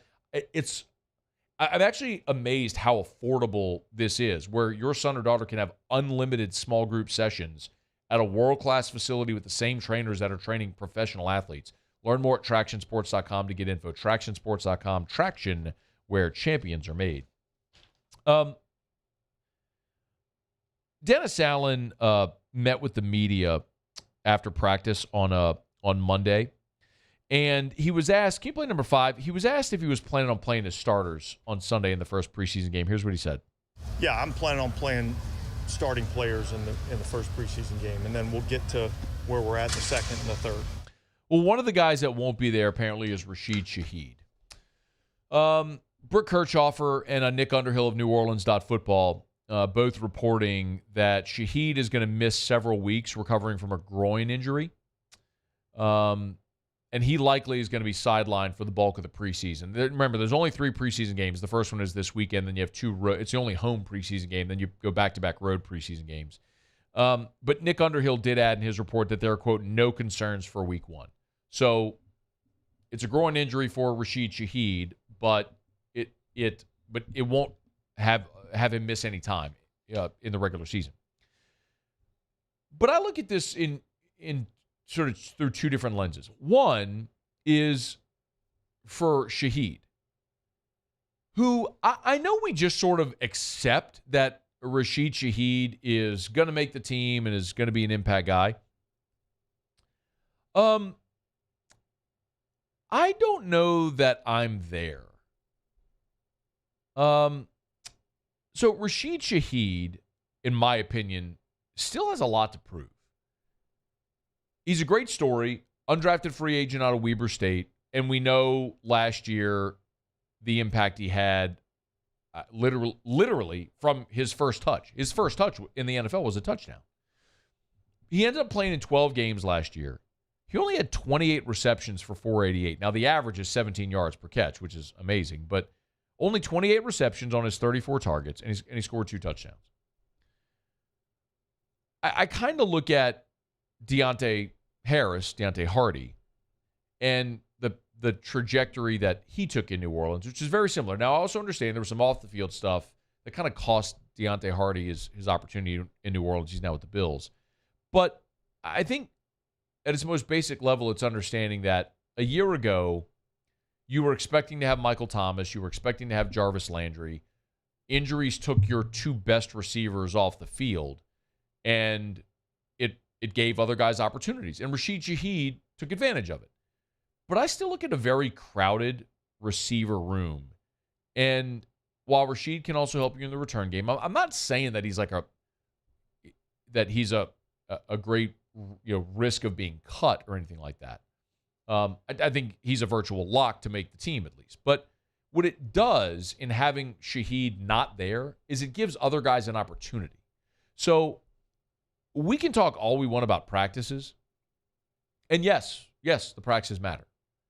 But ask anybody that's ever been on a roster bubble, and they'll tell you the preseason games were ultimately what would sway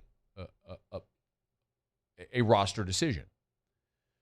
So if we go into this season with the Saints understanding that Chris Olave and Michael Thomas have their spots locked up, that's not even a question. So those guys are locked in. They're going to make the team. Look at the rest of the receivers. Kawan Baker, Lynn Bowden, Kiki Kuti, Shaquan Davis, Brian Edwards, just signed John Trey Kirkland, Keith Kirkwood, Kirk Merritt, who's also playing some running back as well, A.T. Perry, who you drafted in the 6th round this year, Traquan, who we know they love, and then James Washington, veteran wide receiver. You're going to keep 5 guys. And we know Olave and Thomas are going to have 2 of those roster spots. And Rashid Shaheed is probably a safe bet as well. And as much as I hate to say it, probably Traquan as well, because this organization, for whatever reason, is just infatuated with Traquan Smith. And we keep just being force-fed this nonsense about how he's a good blocker. Whatever. Believe what you want to believe. But let's say A.T. Perry dominates in the preseason. He's going to have a roster spot. So what if Brian Edwards is awesome and Derek Carr vouches for him? Or what if James Washington has a great preseason and Derek Carr wants him? What does that do for Rashid Shaheed? Again, I'm not saying he's out the door. All I'm saying, again, I want to be very clear. I'm not trying to create something artificially that's not there. What I'm saying is Rashid Shaheed has only played in 12 NFL games. It's not like Michael Thomas, who set the NFL single-season receptions record and was the Offensive Player of the Year, is going to miss the preseason. We're talking about a guy that was an undrafted rookie free agent who only played in 12 games. I mean, it was a flash that we saw last year from Rashid Shaheed, and with him not being there, it does open the door to the possibility of some of these other guys with Shaheed off the field having a big preseason. So I think as interesting as receiver already was, you know, we have certain things we think we know about that position group, but if you're not going to have Olave and Thomas participating much in the preseason, I don't anticipate they will. And now Rashid Shaheed likely isn't going to participate at all in the preseason with the groin injury. I mean, it's a blank canvas. Who wants to go win a roster spot? I think there's a great level of intrigue that's created now at receiver because of Shaheed's injury and the opportunity that will create for other guys, and some of them veteran NFL players who have more than 12 career games played. Okay, it's after further review. Let me knock out a quick break. Timmy B is going to be with us in 30 minutes, right at the top of hour number 3. Glad you're hanging out here. When we come back, an update from Florida State, LSU's season opening opponent, and also the Arizona president. The president of the University of Arizona has spoken about their decision to leave the Pac-12 and why ultimately they did it. I mean, when you get a guy like that speaking on the record, it's going to be notable. So we'll get to that next. Stay with us here. It's AFR. AFR. Brought to you by Hudco Roofing and HudcoRoofing.com. Do business with someone you know. Hudco Roofing and HudcoRoofing.com. Had a great call with our Hudco team earlier today. As a matter of fact, a buddy of mine who's a realtor in town, on Darren James's team, incidentally, called me earlier today. He said, hey, I got a client who lives out of state trying to sell his home. Needs a new roof. The inspection window, though, closes tomorrow. Can you get someone out from Hudco on this roof today to give us a quote on replacing it? Done. Do business with someone you know. If you're a realtor and you need to get that deal to the finish line, maybe we've had so many calls from Oak Hills, the neighborhood in Baton Rouge, after that storm last week. Still getting so many calls from West Baton Rouge and Zachary, all over our listening area. If your neighbors are getting a new roof, if your neighbors are getting a roof inspection, chances are you have damage as well. We'd love to help you out. Do business with someone you know. That's Hudco Roofing. Online at HudcoRoofing.com. There it is, the extra mile, on the border of expected and extraordinary, for those willing to go further, like vans customized for work or play, with safety and tech to keep you connected, supported by a 5-star sales, service, and finance team, and backed by the 1-star you know. So go the extra mile. It's never crowded, because so few have what it takes to go there. Mercedes-Benz Vans. Hi, I'm Brandon Landry, founder and CEO of Walker. Hi, my name is Dr. Craig Green. This is Ryan Terrio with HudcoRoofing.com. Hey, it's Matt Moscona. No matter how big your commercial roofing job, Hudco can help. My patients come to me because they trust that I can get the job done at a high level. Ryan Terrio and Richard Tilley have the same level of trust when it comes to roofing. If you have a roofing issue, call Hudco Roofing. Give us a call, 364-1007, and we'll come to your house and give you a free inspection.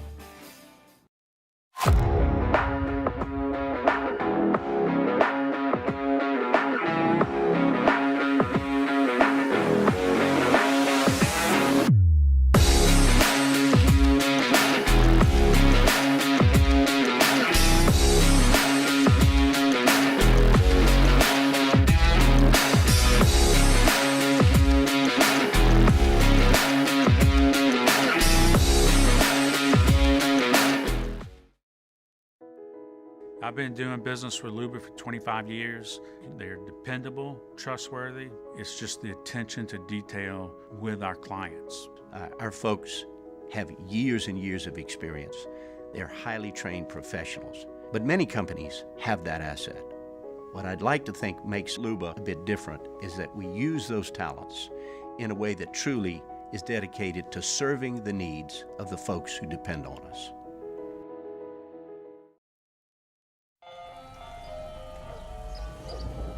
Hey there, little buddy. What's the matter? What's the matter? My windows, siding, and my door. That's what's the matter. Relief Windows can fix all of that. I got you. Pop, pop. What's up? Oh my gosh, look! Curb appeal. That's a good-looking neighborhood. ReliefWindows.com. Dylan Cruz here to tell you about Six Rings Baseball and Softball Camp. If you live on the North Shore and play ball, go to Six Rings Camps with former LSU assistant coach Dan Canaveri. His knowledge is second to none, and your child will improve and have fun doing it. Camps were held at Coquille Park and Six Rings Academy in Covington with 4 sessions over the summer. Full day and morning only sessions are available from ages 7 to 13. Go to sixringsbaseball.com or call 988.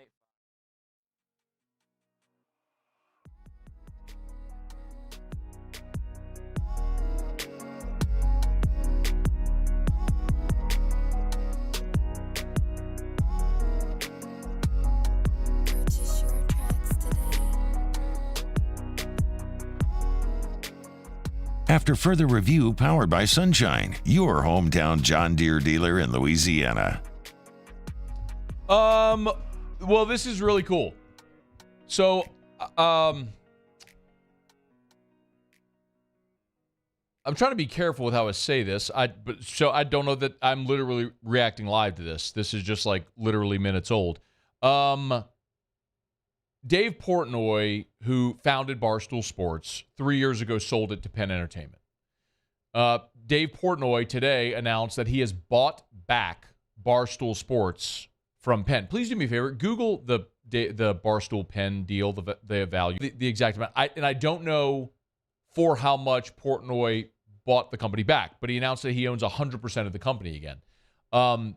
That's cool. I know a lot of people love Barstool. I can't say that I'm the biggest fan. Like, I don't really, which it's not a knock. It's just everybody has preferences and tastes and what you choose to consume and whatever. Like, I've never really been a big Barstool guy. Not that I don't like it. It's just whatever.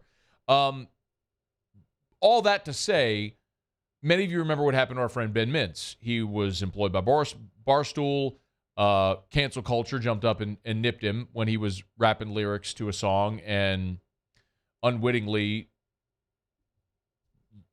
rapped the lyric to a song that included the N-word. It was not in any way, if you saw it and you know what happened, like if you saw it, you know what happened. Anyway, and Portnoy just tweeted that he's rehired Ben Mintz. So Ben Mintz is back at Barstool, which is awesome. That is evidence of good people in life actually having a good thing happen to them, because there are few people in this world that I know that are as genuinely good-natured, genuinely positive human beings that seek good and bring out good in others like Ben Mintz. So I'm fired up for him.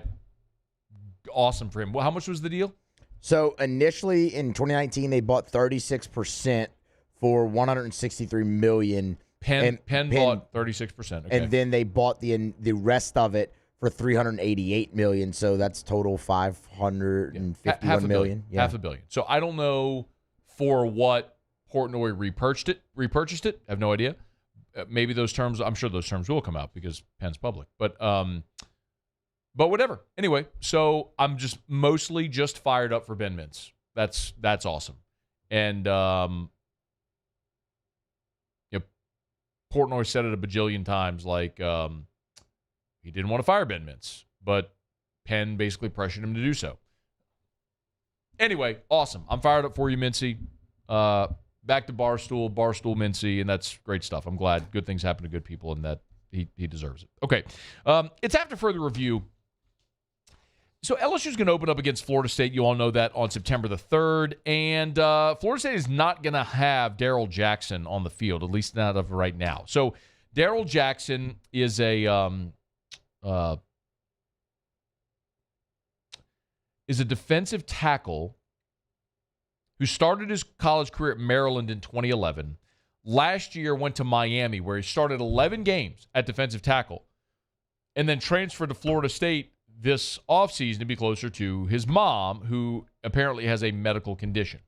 So Jackson grew up in Havana, Florida, like 20 minutes outside of Florida State's campus in Tallahassee. So he went to Maryland, used his one-time transfer to go to Miami, and now is transferred to Florida State. But the NCAA has denied his waiver. So Jackson will not be playing against LSU or at all this season for Florida State. Florida State says they'll appeal. We'll see if they win. I doubt they will, but whatever. The NCAA today also, by the way, denied a North Carolina wide receiver. His name is Devontae Walker.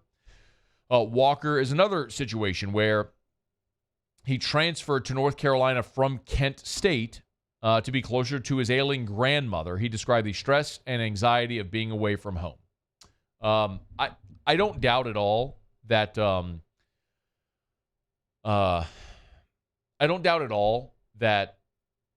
Walker, his grandmother, maybe has a medical condition. I don't doubt at all that he may want to be closer to home. But the thing that I'll point out to everyone who bemoans the transfer portal, this is the one thing that the NCAA has. This is the one sort of card the NCAA has to play, which is denying these hardship waivers. You can transfer once. The rule is you can transfer once, penalty-free. And then subsequently, if you transfer, you have to sit out. So I'll point out something that might be of relevance here. Jalen Cook. Jalen Cook, of course, we all know, started his collegiate career at LSU, transferred to Tulane. He's been a really good player there the last 2 years. He's transferred back now to LSU. He is going to need an eligibility waiver to play this year. The NCAA, which told us this last offseason that they were cracking down on the waiver process. It was going to be a more stringent process. Well, here you go. This isn't just rubber stamping guys coming through. Now, I can't tell you that I'm super okay with this because I'm such an extremist on this issue. I kind of think anybody should be able to go wherever they want, whenever they want, play wherever they want, whenever they want. But I get it completely that I am an outlier. There aren't a lot of people that feel as extremely as I do about this situation. Readily understand that. I'm not trying to convince you to feel my way, okay? The one thing that I do say often is I ask, why not? If you don't think that a player should be able to transfer every year, why not? And if you can sufficiently answer that question, okay, I'm open to hearing it. I just have never heard a good explanation as to why not.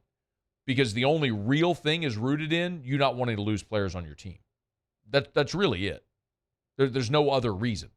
But that's not the point. The point is the NCAA said they were going to crack down on the waiver process, and clearly they're showing you they're cracking down on the waiver process. And this becomes very relevant locally because Darnell Jackson is a big defensive lineman who was supposed to be playing for Florida State. They were expecting to have him this year, and clearly he's not going to be able to play unless if they win their waiver process. So we'll keep you their appeals process. Excuse me. We'll keep you posted on the appeals process if anything develops there. But in the meantime, it looks like Florida State will not have a big defensive lineman against LSU or at all this season they were expecting to have. It's after further review. Of course, we're going to talk to Timmy B in about 16 minutes from right now. Tim Brando spent so much of his career at CBS covering the SEC.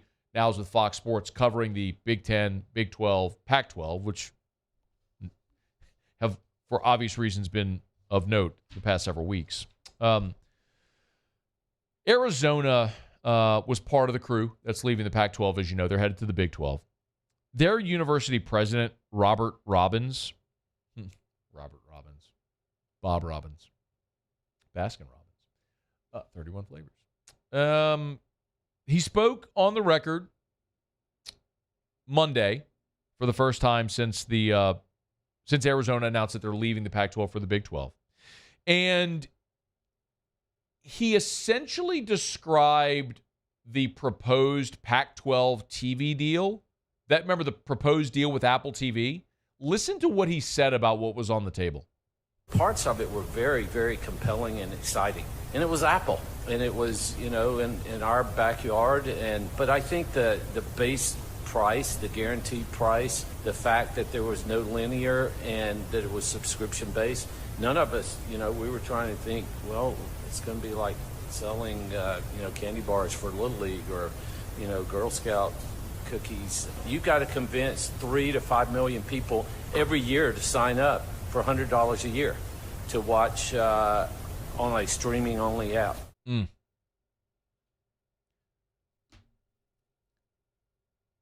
The Pac-12 schools understand that. They had no linear option.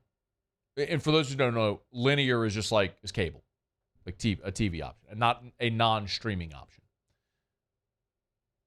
You had no linear option, and you were going to have, what did he say? 10,000 people a year? 3 to 5 million. Oh, I'm sorry, 3 to 5 million. Thank you. 3 to 5 million a year. Sign up for $100. Keep in mind, the SEC payout annually per school is going to be north of $100 million. The guaranteed money on this proposed deal for the Pac-12 was $23 million.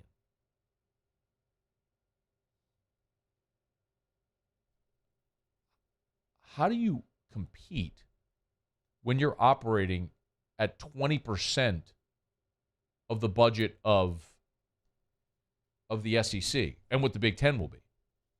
You can't. So you can bemoan all you want. Like Eli Drinkwitz. Did they ask the kids, hey, Eli, did you ask the kids when you left Appalachian State for a better opportunity? Do you really want to ask 18 and 19 and 20-year-olds their opinion about billion-dollar deals that run an athletic department and a unit? No. They don't know what they want for dinner. No, you don't ask the kids. Get out of here.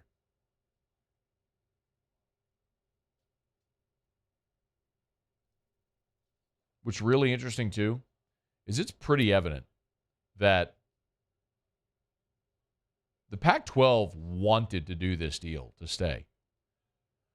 Back in March, the same guy, Bob Robbins, told Dennis Dodd at CBS, quote, for a couple million, I don't see people leaving. I think our total will definitely be higher than the Big 12. Talking about a TV deal. Our total will definitely be higher than the Big 12.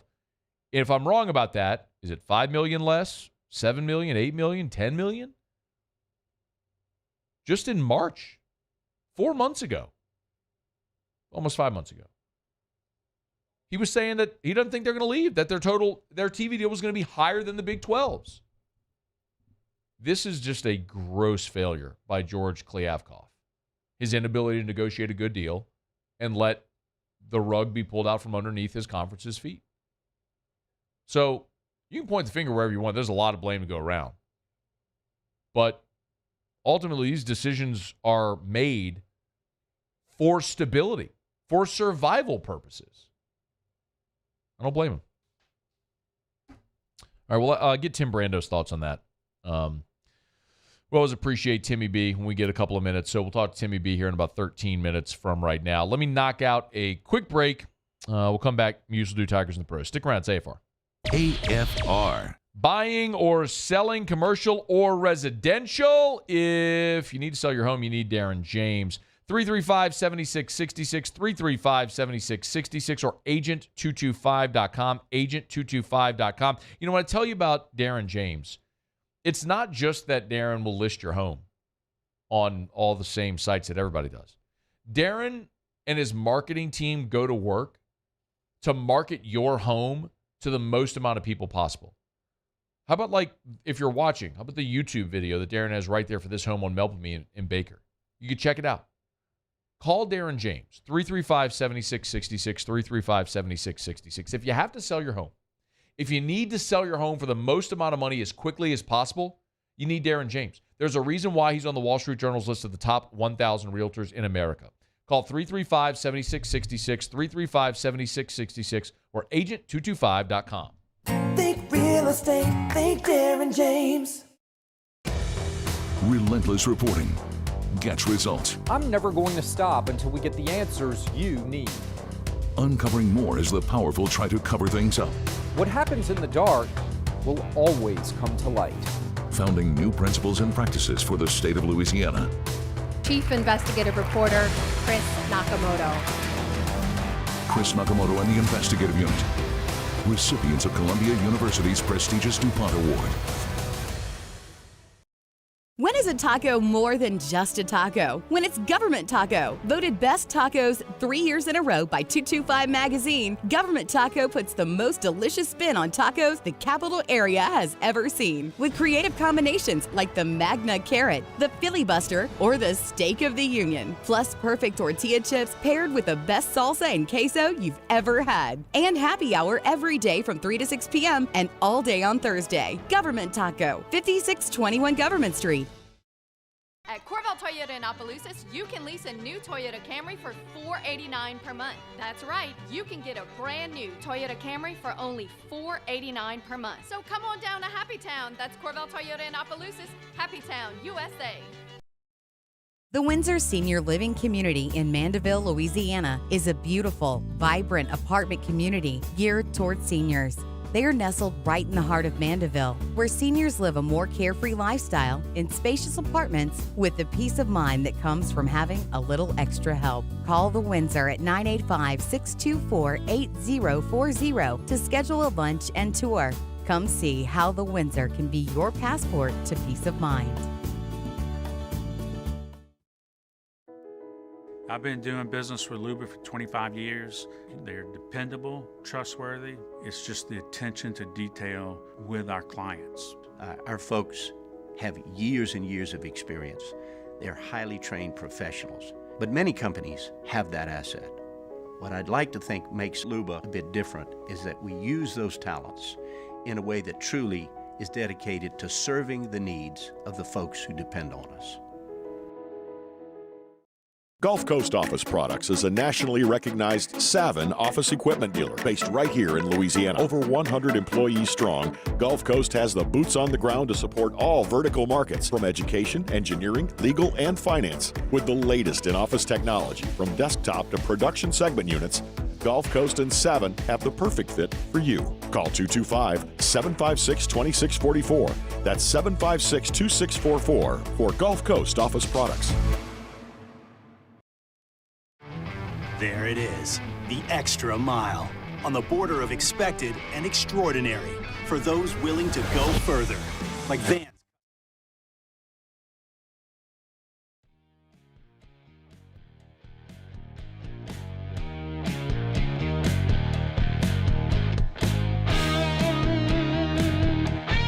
After further review, powered by Sunshine, your hometown John Deere dealer in Louisiana. All right, wrapping up hour number 2. Tim Brando, less than 10 minutes from right now. Right now, Muso is Tigers in the Pros. Tigers in the Pros. They still bleed purple and gold. They're just really rich now. Presented by Lee Michaels Fine Jewelry. Lee Michaels Fine Jewelry, where Baton Rouge gets engaged. We will start in the Rookie League. Check in on Trey Morgan yesterday. Huge day, more ways than one. We'll start with the total line for him. 3 for 5 in the game, a double, 4 RBI, and a run scored, but also his first career professional home run for Trey Morgan yesterday. Pull side shot to right field. 500 is Morgan's average so far in the Rookie League. We'll see how much longer the Rays let him toil down there. Alex Lang yesterday, 1 inning for the Tigers, gave up a run, didn't give up any hits, finding the zone, a bit hit or miss, hot and cold. 3 walks, 3 strikeouts, so struck out the side, but walks got him into trouble and allowed that run to come in. 29 pitches, 13 strikes, no decision there for Lang in relief. Every year, the NFL players vote on the top 100 players in the league. That has now been done. The results are in. 3 former LSU Tigers land on the list, all in the top 40. Jamar Chase comes in at number 39. His teammate, Joe Burrow comes in at number 6. And then Justin Jefferson, number 2, voted by his peers the number 2 player in the National Football League. Only one spot to go for Jets. That's Tigers in the Pros. Presented by Lee Michaels Fine Jewelry, lmfj.com, lmfj.com for Lee Michaels Fine Jewelry all over the state of Louisiana. 2 locations in Baton Rouge, New Orleans, Lafayette, Shreveport. So, gentlemen, if you're thinking of popping the question, thrill her with a gift in the red box from Lee Michaels Fine Jewelry, lmfj.com, lmfj.com. All right, y'all, it's After Further Review, powered by Sunshine, your John Deere dealer. Timmy B, right after SportsCenter. AFR. AFR is brought to you by Shawbills Tire and Auto Service. ShawBillsTire.com. ShawBillsTire.com. 2 things to remind you about. Number 1, if you're in the market for tires, get name brand tires at wholesale prices. Shawbills, of course, they have the price match guarantee. They'll always get you the Charlie's dozen. Buy tires at Shawbills.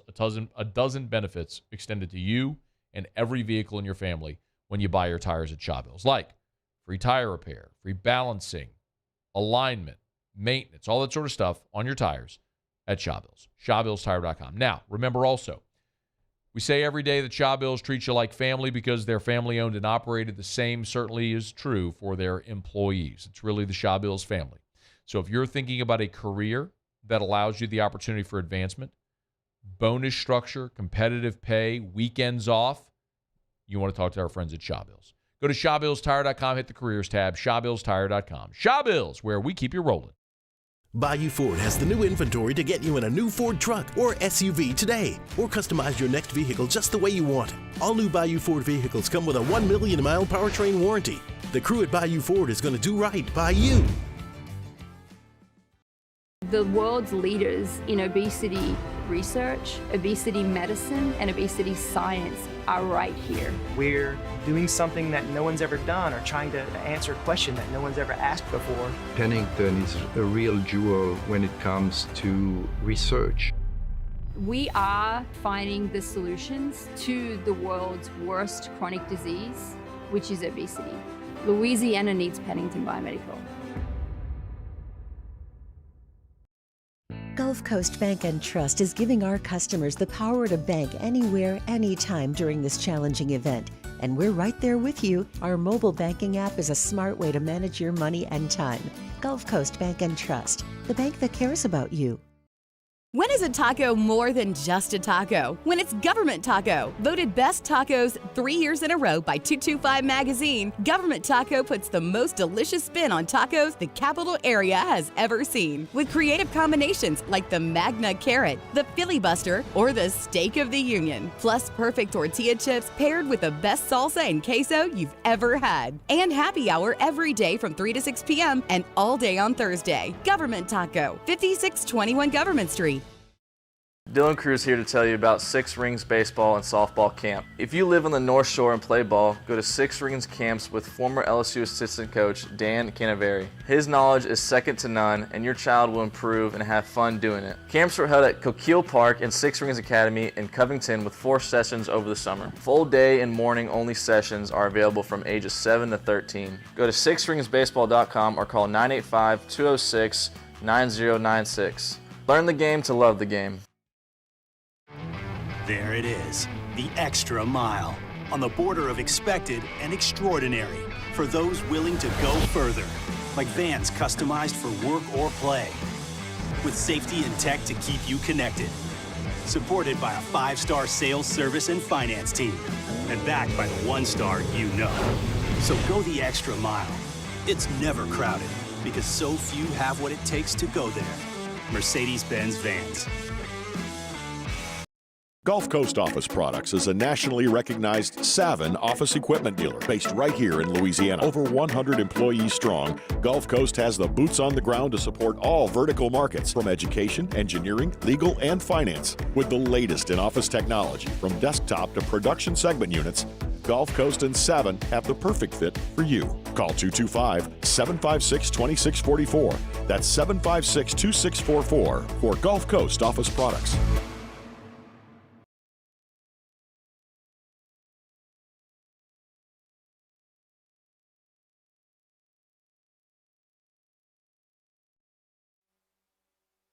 This is SportsCenter. I'm Christine Lisi. ACC presidents met today about the potential addition of Cal and Stanford, but did not vote on the matter, reports ESPN's Pete Thamel. League will continue to explore the additions, are still evaluating the schools. Some Commanders players concerned about the intensity of new offensive coordinator Eric Bieniemy at training camp, and they've approached head coach Ron Rivera about their issues. A lot of these young guys, they do struggle with certain things.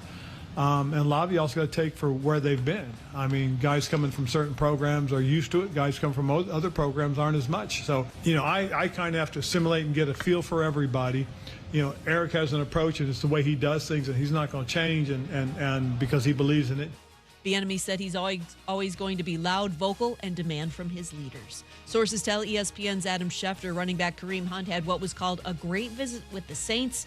He will now meet with the Colts tomorrow. Indianapolis has an immediate need at running back, offered more money. Jonathan Taylor left training camp to rehab an ankle injury. He and the Colts in a standoff over a contract extension. He's asked for a trade, which the Colts have denied. ESPN Radio is presented by Progressive Insurance. Progressive makes bundling easy and affordable. Get a multi-policy discount by combining your motorcycle, RV, boat, ATV, and more. All your protection in one place. Bundle and save at Progressive.com. After further review, powered by Sunshine. Matt Moscona. I'm very important. After further review. Say it one more time. After further review with Matt Moscona. And here we go. Live from the Mercedes-Benz of Baton Rouge Studios. That's right.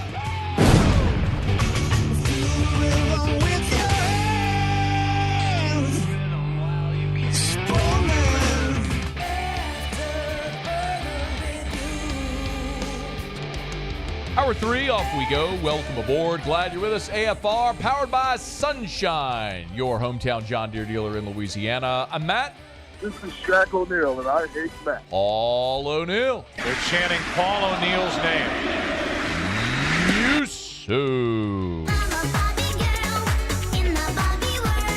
And Mr. Toby Tom Plate.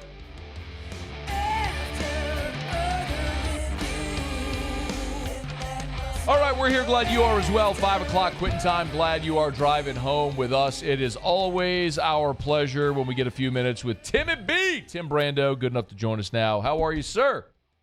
I could not be better. How are you? Tim, I'm doing great. And one of the things, I'm so glad to have you on today, especially in this very moment, because I'm looking at the TV monitor in studio, and the headline reads, ACC evaluating whether to add Cal and Stanford.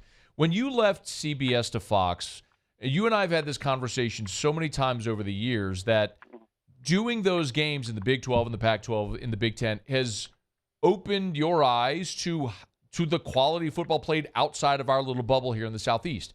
So let me ask you, as a guy that's obviously been to Cal, you've been to Stanford, you've been to all these places. Does it make sense for those two schools to join the ACC? No. Okay. Why? None.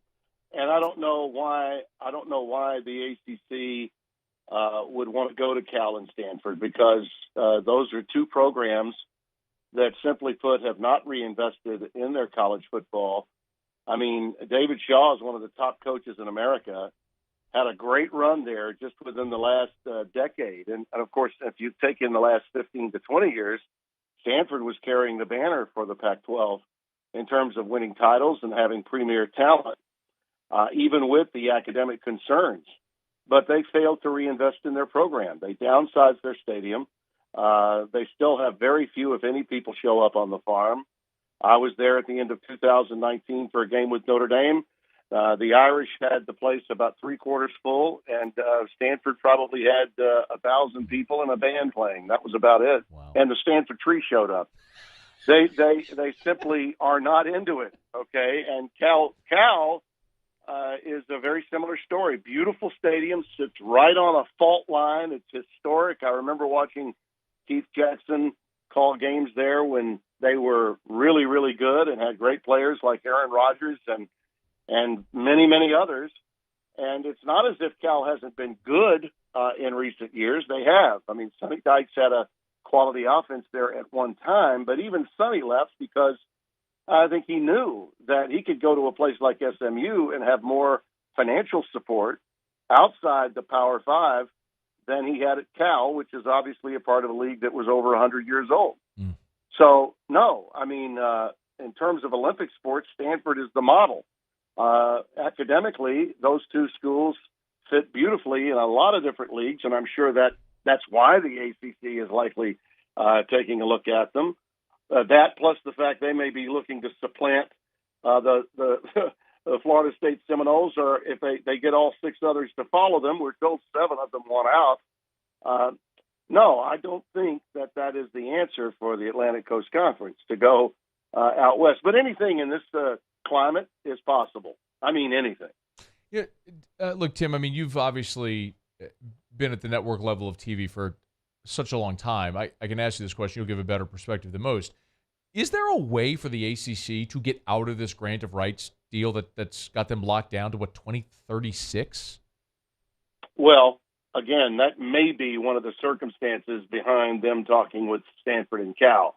They could look at the marketplace, and we are talking about the Silicon Valley. We are talking about the San Francisco and surrounding region, which would help them in the marketplace in terms of eyeballs watching ACC football. That helps, but the product on the field is still very much in question. But yes, if you want ESPN to pony up and pay you more, what do? You expand and get some value either in market size or in terms of the quality of the programs that you're bringing in. So that's why I think all bets are off, and there's a chance that Stanford and Cal could go. I think they would be much wiser if it were me, and clearly on two fronts, my academic background not being of quality, and also my political lean not being in the direction of the Silicon Valley by any stretch. They wouldn't want to listen to me anyway.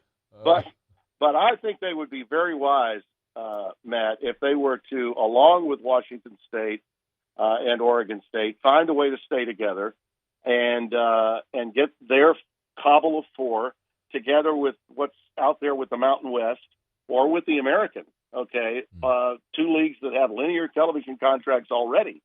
The American Conference deal is only worth about $7.5 to $8 million per team, but it's improving and it's going to continue to improve over time. They'll get more money incrementally, but they'll get exposure, which they desperately need. The Pac-12 wasn't going to give them any on linear TV. I mean, just an incentive-based, Apple-centric streaming deal was not going to be enough to satisfy those presidents and athletic directors, and that's why the schools that could bolt did bolt from the Pac-12. That's the wiser choice in my view. If I'm running those 4 institutions, that's what I'd do. But goodness, I'm not, and my guess, like I said, anything and everything could happen.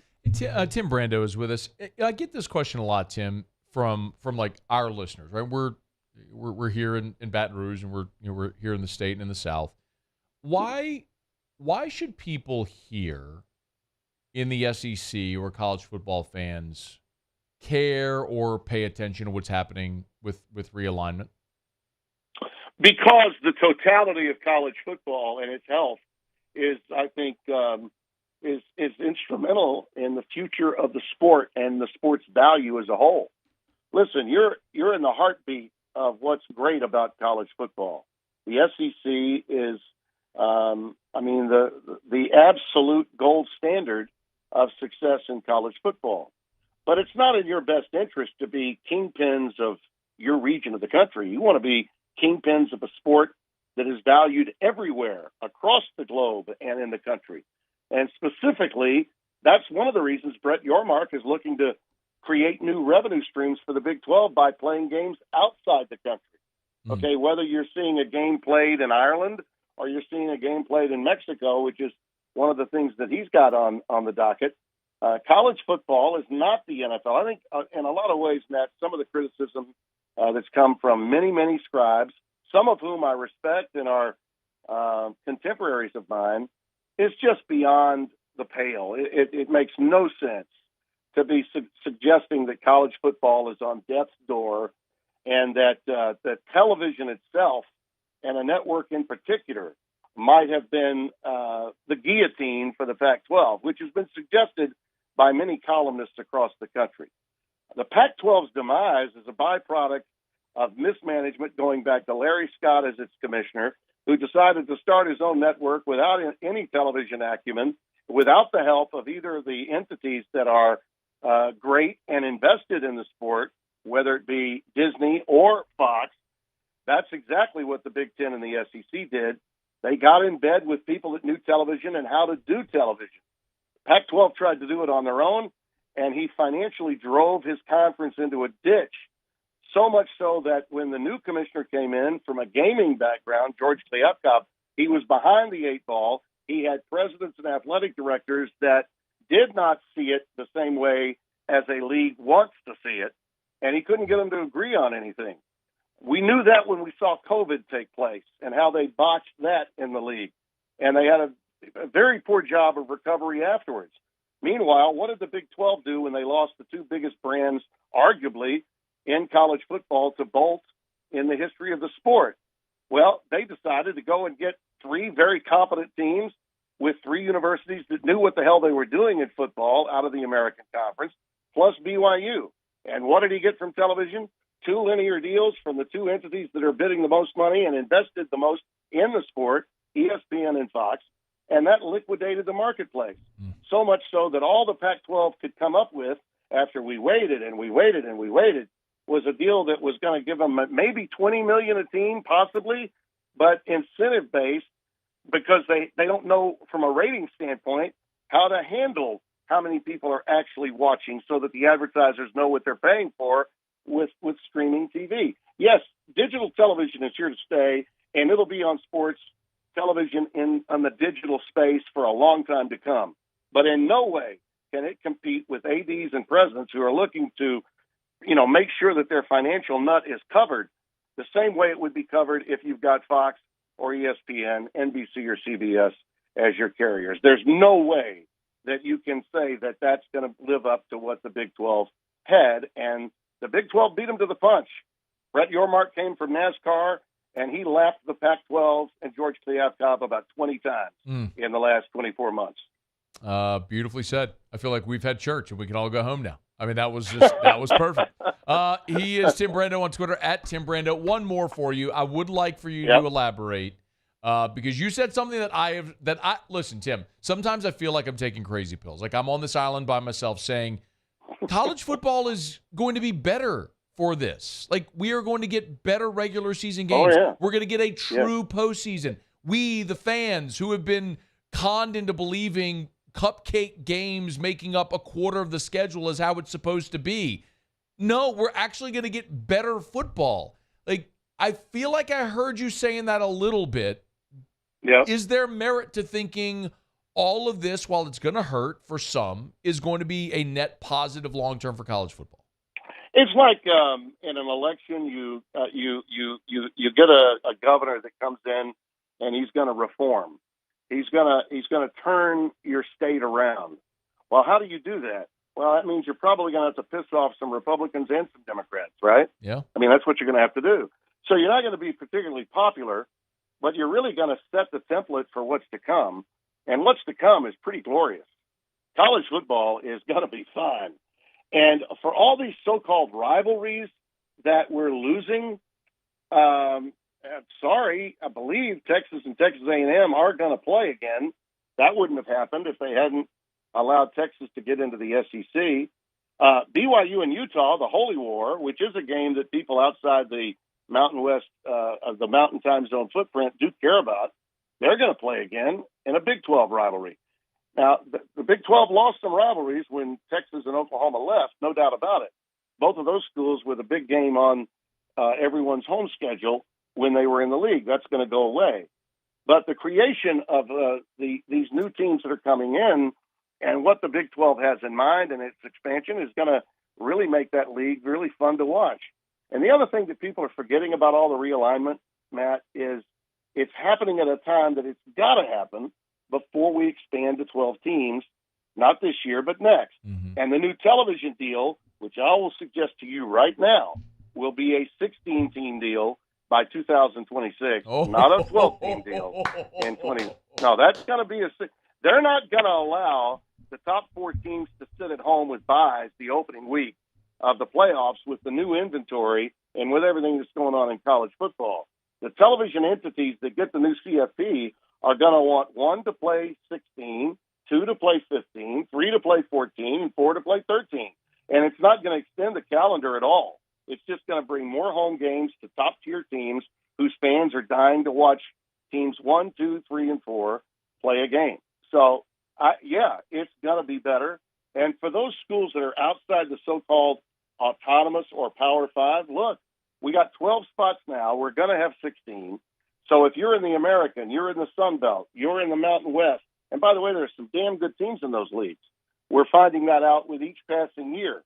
Do I need to remind you what Tulane, just down the road, did to the Heisman Trophy winner in the Cotton Bowl? And I've got them, as you know, in my preseason top 10. Willie Fritz is a hell of a coach, and they've restocked down there. Okay, these teams are all going to have a shot of getting into the playoffs when it's 12, and then again even more so when it's 16. So, the gloom and the doom will go out the window when you hear Timmy B say toe meets leather on August the 26th at San Diego State's new stadium, okay? We're going to care about who's winning the blanking game, Matt Moscona, who's playing and who's winning the blanking games at long last. I love it. Hey, next time you're here, let's actually talk football. But I wanted you here to pick your brain about all this stuff because it's something you know so well. So I thank you, as always, for the time. We got to do it again soon. And next time, we're going to talk about toe meeting leather. We're actually talking some football, all right?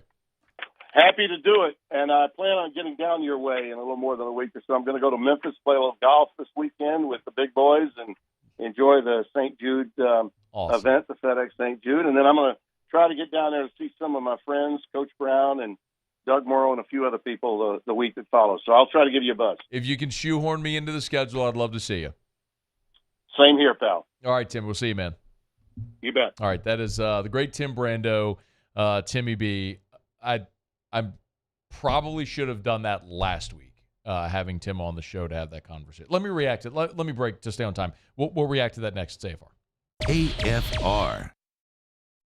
Follow us on Twitter at 1045ESPN to cast your vote in the Citizens Bank and Trust Poll of the Day. Vote daily inside Off the Bench, live at lunch on Palmer. And after further review, Citizens Bank and Trust brings you the Poll of the Day via Twitter at 1045ESPN. There it is, the extra mile, on the border of expected and extraordinary, for those willing to go further, like vans customized for work or play, with safety and tech to keep you connected, supported by a 5-star sales, service, and finance team, and backed by the 1-star you know. So go the extra mile. It's never crowded, because so few have what it takes to go there. Mercedes-Benz Vans. Make this summer your backyard party year with Chris's Specialty Foods. Wings, burgers, brisket, steak, and boudin, plus great Cajun side dishes.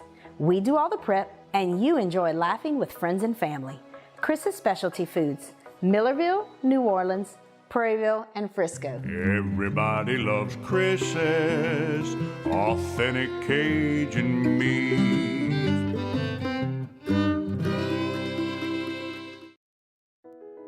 I've been doing business with Luba for 25 years.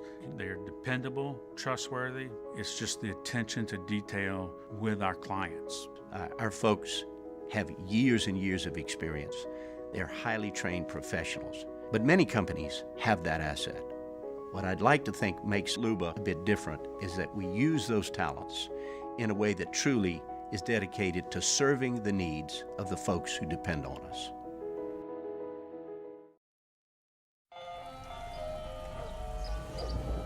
Hey there, little buddy. What's the matter? What's the matter? My windows, siding, and my door. That's what's the matter. Relief Windows can fix all of that. I got you. Pop, pop. What's up? Oh my gosh, look! Curb appeal. That's a good-looking neighborhood.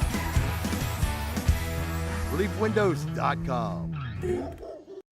When is a taco more than just a taco? When it's Government Taco. Voted best tacos 3 years in a row by 225 Magazine, Government Taco puts the most delicious spin on tacos the capital area has ever seen. With creative combinations like the Magna Carrot, the Filibuster, or the Steak of the Union. Plus perfect tortilla chips paired with the best salsa and queso you've ever had. And happy hour every day from 3 to 6 p.m. and all day on Thursday. Government Taco, 5621 Government Street. Gulf Coast Bank and Trust is giving our customers the power to bank anywhere, anytime during this challenging event. And we're right there with you. Our mobile banking app is a smart way to manage your money and time. Gulf Coast Bank and Trust, the bank that cares about you.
After further review, powered by Sunshine, your hometown John Deere dealer in Louisiana.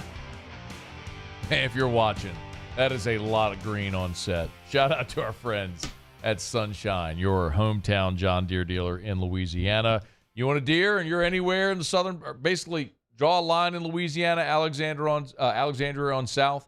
They got 17 Sunshine locations. You buy a John Deere, you're going through our friends at Sunshine. Awesome local company, great people.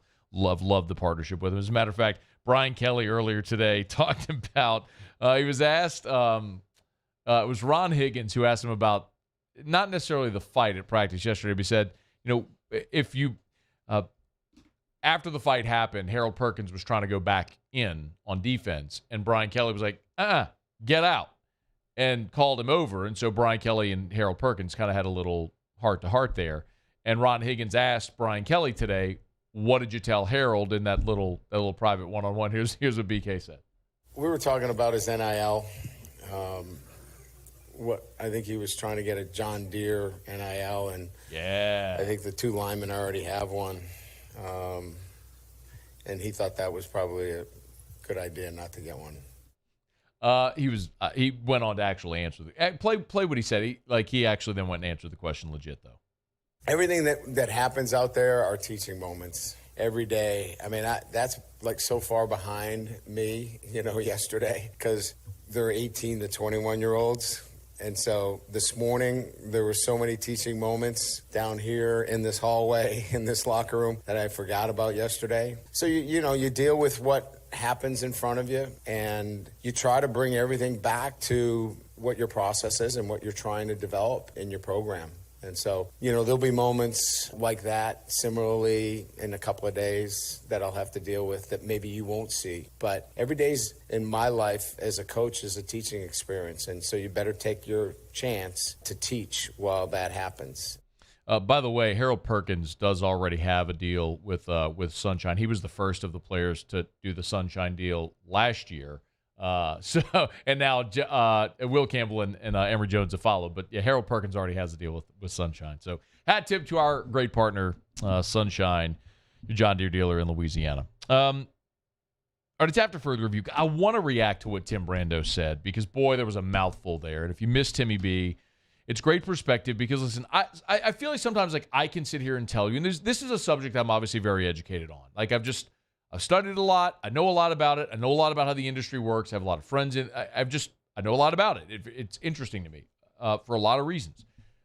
But Tim brings a completely different level of credibility because he had spent so many years at CBS. Now he's worked at Fox. He previously worked at ESPN. So he's been at the major networks and has been through contract negotiations and all of these different things. So, like, when you have Tim Brando sitting here telling you why Cal and Stanford shouldn't go to the ACC, why it's not going to be the financial benefit to the ACC they think it might, but maybe it lets them get out of their current grant and rights deal, or why potentially a partnership with the Mountain West for those 4 schools to make like the Mountain Pack would make sense. Or ultimately, the most interesting thing he said there was that we're going to 16.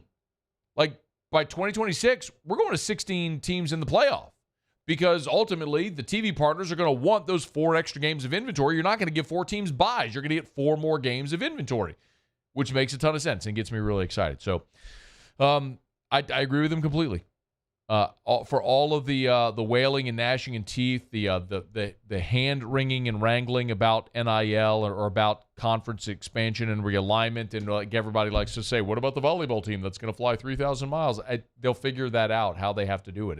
It's going to work out just fine. But this is all about stability within athletic departments, which is created by revenue in college football, and that's what they're moving toward doing. And it's going to be a net positive for the fans, for you and me who love college football, because we're going to get better games, a true playoff. It's going to be a better thing. All right, I've talked plenty about it. Let me move on. It's after further review. When Brian Kelly met with the media today, he was asked about the defensive backfields, and with obvious reasons. You've heard me say this if you've been listening or watching or following along. You could be one of those non-human biologics recovered from a UFO site, having never seen football in your life, descended upon LSU's fall camp, watched the DBs and receivers do their drills, and even you, an alien who's never seen football, could understand that LSU's receivers are way outplaying LSU's defensive backs. It's been overwhelming.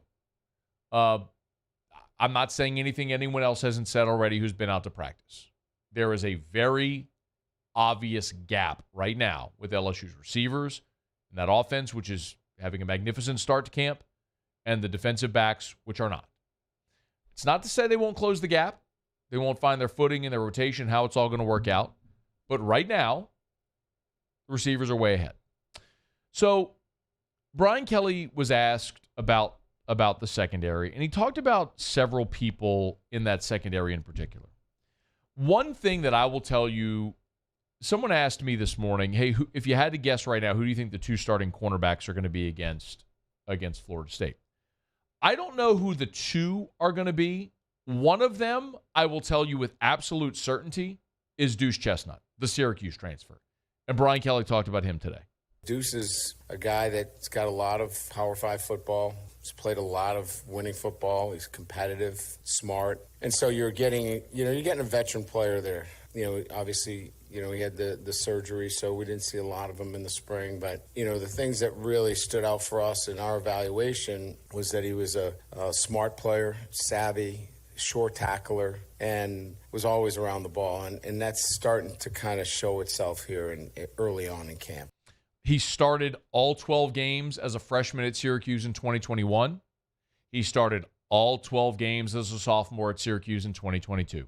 That dude has played in 24 games with 24 starts. You heard Brian Kelly say it there. He's played a lot of Power 5 football, and it shows. He's the guy out there that looks the most comfortable, the most competent, and he's playing well. Deuce Chestnut, barring something dramatically unforeseen, is going to be one of the starting corners. The other starting corner, it's very much up for grabs. J.K. Johnson right now, the Ohio State transfer, is dealing with an injury. We saw him on a scooter Monday at practice. And so when we've seen them run out there and rotate, we've seen sort of different looks.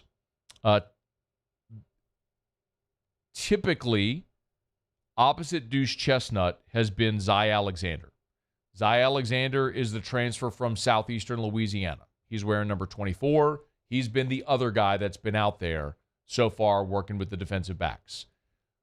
After those 2, though, we've seen a bit of rotation. Like today with the second defense, we saw LaTerrence Welch take some reps with the second-team defense, and we saw Ashton Stamps, the freshman out of Rummel, as they're getting more and more guys reps. A lot of people ask about Denver Harris, but Denver Harris has been running third team. And one thing is very clear. Denver Harris may be the most physically gifted of all the guys in that room, but they are not going to gift him anything. They're going to make Denver Harris go earn a spot. Now, as for LaTerrence Welch, that's another guy that Brian Kelly spoke about specifically on Tuesday when asked about the corners. LT is, I think he's built on, his spring performance. His spring game was outstanding. He's had a great summer, and he continues to get better each and every day. He's wearing number 5, and so he's changed his number. He was 27 a year ago. So Welch is out there wearing number 5. He did leave practice today, Tuesday, with it looked heat related. I mean, he kind of came off the field. Quite honestly, looked like he was about to throw up. But the trainers took him inside. But Welch is another guy that's vying for one of those starting spots. And then I mentioned that opposite Welch today was Ashton Stamps. Now, Stamps is a freshman out of Rummel. He's listed at 6 foot, 188. He's wearing number 26, so there's 2 freshmen wearing 26. You got Stamps on defense, and then you got Caleb Jackson, the running back, on offense, wearing 26 as well. But Stamps is another guy that was out there getting some reps with the 2s and holding his own. Here was Brian Kelly on Stamps. Ashton's a true freshman who put on, a lot of weight. Many of you remember us recruiting him. He was a bit, I would say, underweight at the position for us, and we were excited about his competitiveness and his athleticism, but we challenged him to get after it in the weight room, and he certainly did in the offseason and then this summer, and he looks the part. He's doing a really good job as a true freshman. So, when we got to watch on Tuesday, there was a lot of they ran the 2-minute offense, first offense against first defense, second offense against second defense, and then later they ran some 7-on-7. And I'll tell you, 7-on-7 looked more competitive than it had been in days past. The 2-minute offense, the offense moved the ball pretty fluidly. Although I will say both quarterbacks threw balls that should have been intercepted. Jaden threw one that was nearly intercepted by Andre Sam. And then Nussmeier threw one that was nearly intercepted by Matthew Langlois, who dropped a pick. So both had good moments. Both had not so great moments today, both quarterbacks. But by and large, the offense continues to outpace the defense. The defensive backfield is something that everyone's keeping an eye on with good reason. There's not a lot settled. There's one thing that I'll tell you I'm certain about. One. And at corner. And that's that Deuce Chestnut's going to be starting at one corner spot. Who has the spot opposite him? How do the rotations go? Still very much to be determined.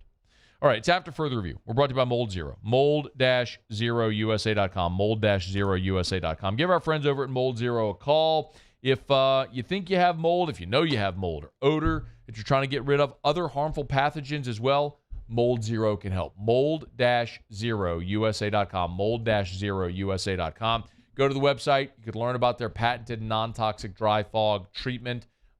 Call Jim, the whole crew over at Mold Zero. Ask him how Mold Zero is a more effective, more cost-effective, safer way of remediation. They'll come in. They'll spray their patented non-toxic dry fog. They're not cutting sheetrock. You don't have to move everything out of your home. It's a fog, so it'll touch every nook and cranny and kill every harmful pathogen that it touches. It's Mold Zero. Mold-0USA.com. Mold-0USA.com. All right, y'all. It is After Further Review. Glad to have you hanging out with us here on this Tuesday edition of AFR. Remember, if you missed anything, AFR On Demand presented by Brett Golf. We opened up the show today with an LSU camp report. Jon Stinchcomb was here in hour number 1. We talked LSU's running back rotations in hour number 2.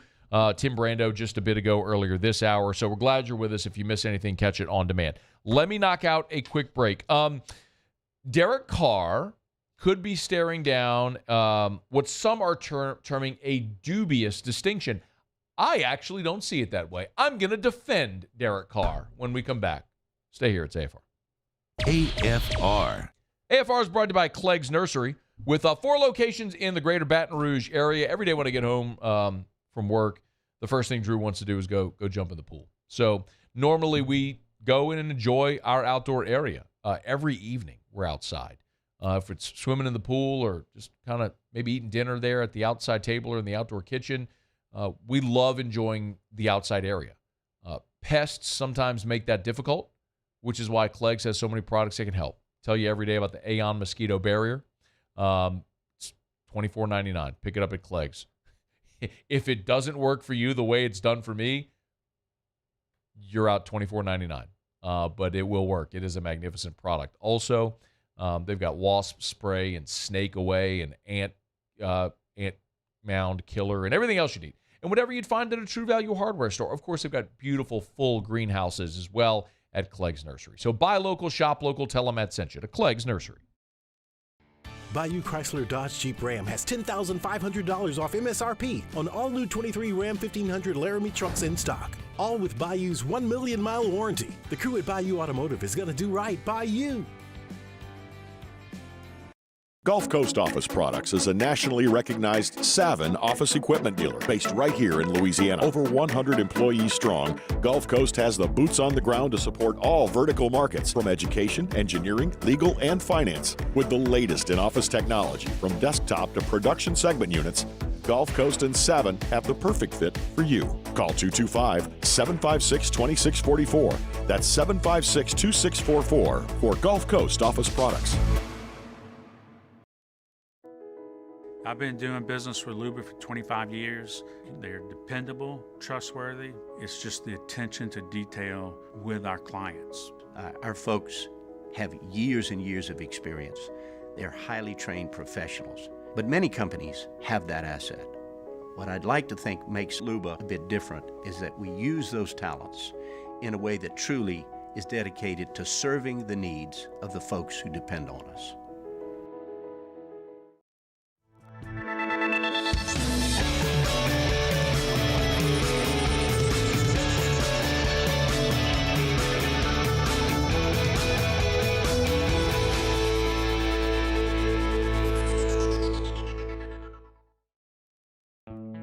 The importance of doing this fortified program and offering it to people down here is, number one, the only real chance you're going to get to do this is when you put on a new roof or build new. And through companies like HUDCO, who's kind of leading the way in this thing, it's going to offer the customers a huge advantage in the insurance market and the price of their insurance. You know, we're not looking to make a fortune off fortifying. We're trying to give you a better product than our competitor at the moment. I'm trying to do something that he can. I'm trying to give you something better. So a lot of these insurance jobs, you're getting a re-roof, you're only paying your deductible. Let's sit down and talk about the fortified and let's see what it does to your insurance premium. You're getting a steal. Yeah. You're getting a brand new roof and a fortified certificate for your deductible, essentially. I think we're rocking and rolling.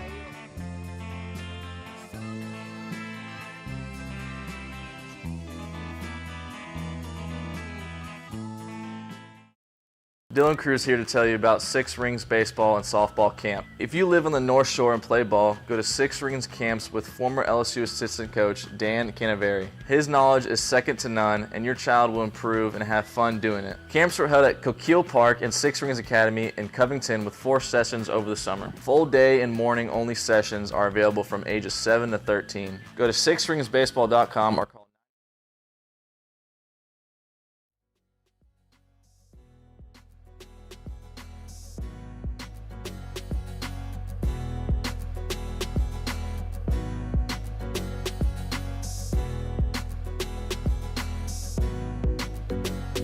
After further review, powered by Sunshine, your hometown John Deere dealer in Louisiana. I got a tweet from Tracy who said, Matt, I'd love for you all to chat about this on your show. And it's from college sports on Sirius XM. Danny Cannell's got a beef with the Seminoles being ranked lower than LSU. I'm not going to talk about that at all, actually. I candidly will tell you, I muted Danny Kanell on Twitter years ago. I have nothing personal against him. I don't know Danny Kanell at all. He seems like a really nice person. But his shtick is his shtick, and his shtick is to be anti-SEC and to prop up the ACC and to talk about SEC bias. That's fine. Like, it's his shtick, and it's worked for him, I suppose. But it just, I don't know to me it feels disingenuous. Like, I don't know that he actually believes the things he's saying. He's saying it because he knows he's going to get a response. So to that end, it's worked for him. I just don't believe that he's being genuine, and so I just don't think it's worthy of a reply. So, no, I'm not going to talk about it. All right, it's after further review. So this was kind of interesting today. Derek Carr may well set an unfortunate record in the NFL.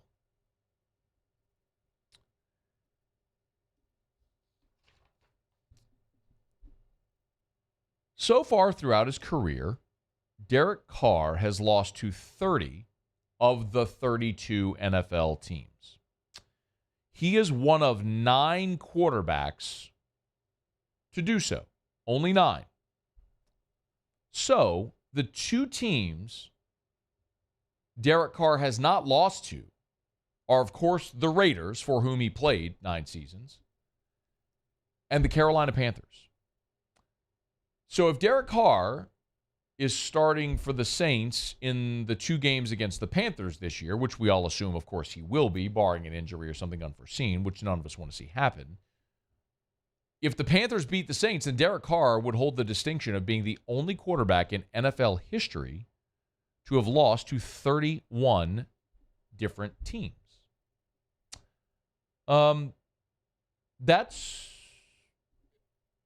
on its face, that is a really dubious distinction.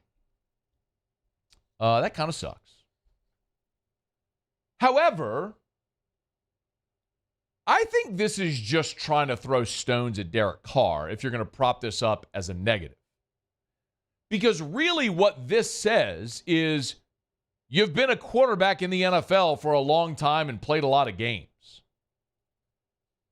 Would you like to know the other quarterbacks on the list that have lost to 30 NFL teams? Would you like to know this list? Would you like to know it, Muse? You want to know this list? I want to know the list. Okay. Carson Palmer, Drew Bledsoe, John Kitna, Drew Brees, Brett Favre, Matt Hasselbeck, played in the Super Bowl, by the way, Alex Smith, former number 1 overall pick, almost got to a Super Bowl, and Matt Ryan was 28-3 away from a Super Bowl and was the league MVP. That's your list, along with Derek Carr. Oh, by the way, 3 quarterbacks in NFL history have lost to 29 teams. Among them, the greatest quarterback of all time, Tom Brady. And there are 9 quarterbacks that have lost to 28 teams, and among them, Eli Manning, Ben Roethlisberger, Aaron Rodgers, and Phillip Rivers. My point being, it ain't a dubious distinction. It just means you've been a quarterback for a long time in the NFL. You know what this feels like? Little Taylor Swift, shake it off. The hater's going to hate. But the player's going to play. And I'm just going to shake. Shake it off. Shake it off. Don't worry about them, Derek Carr.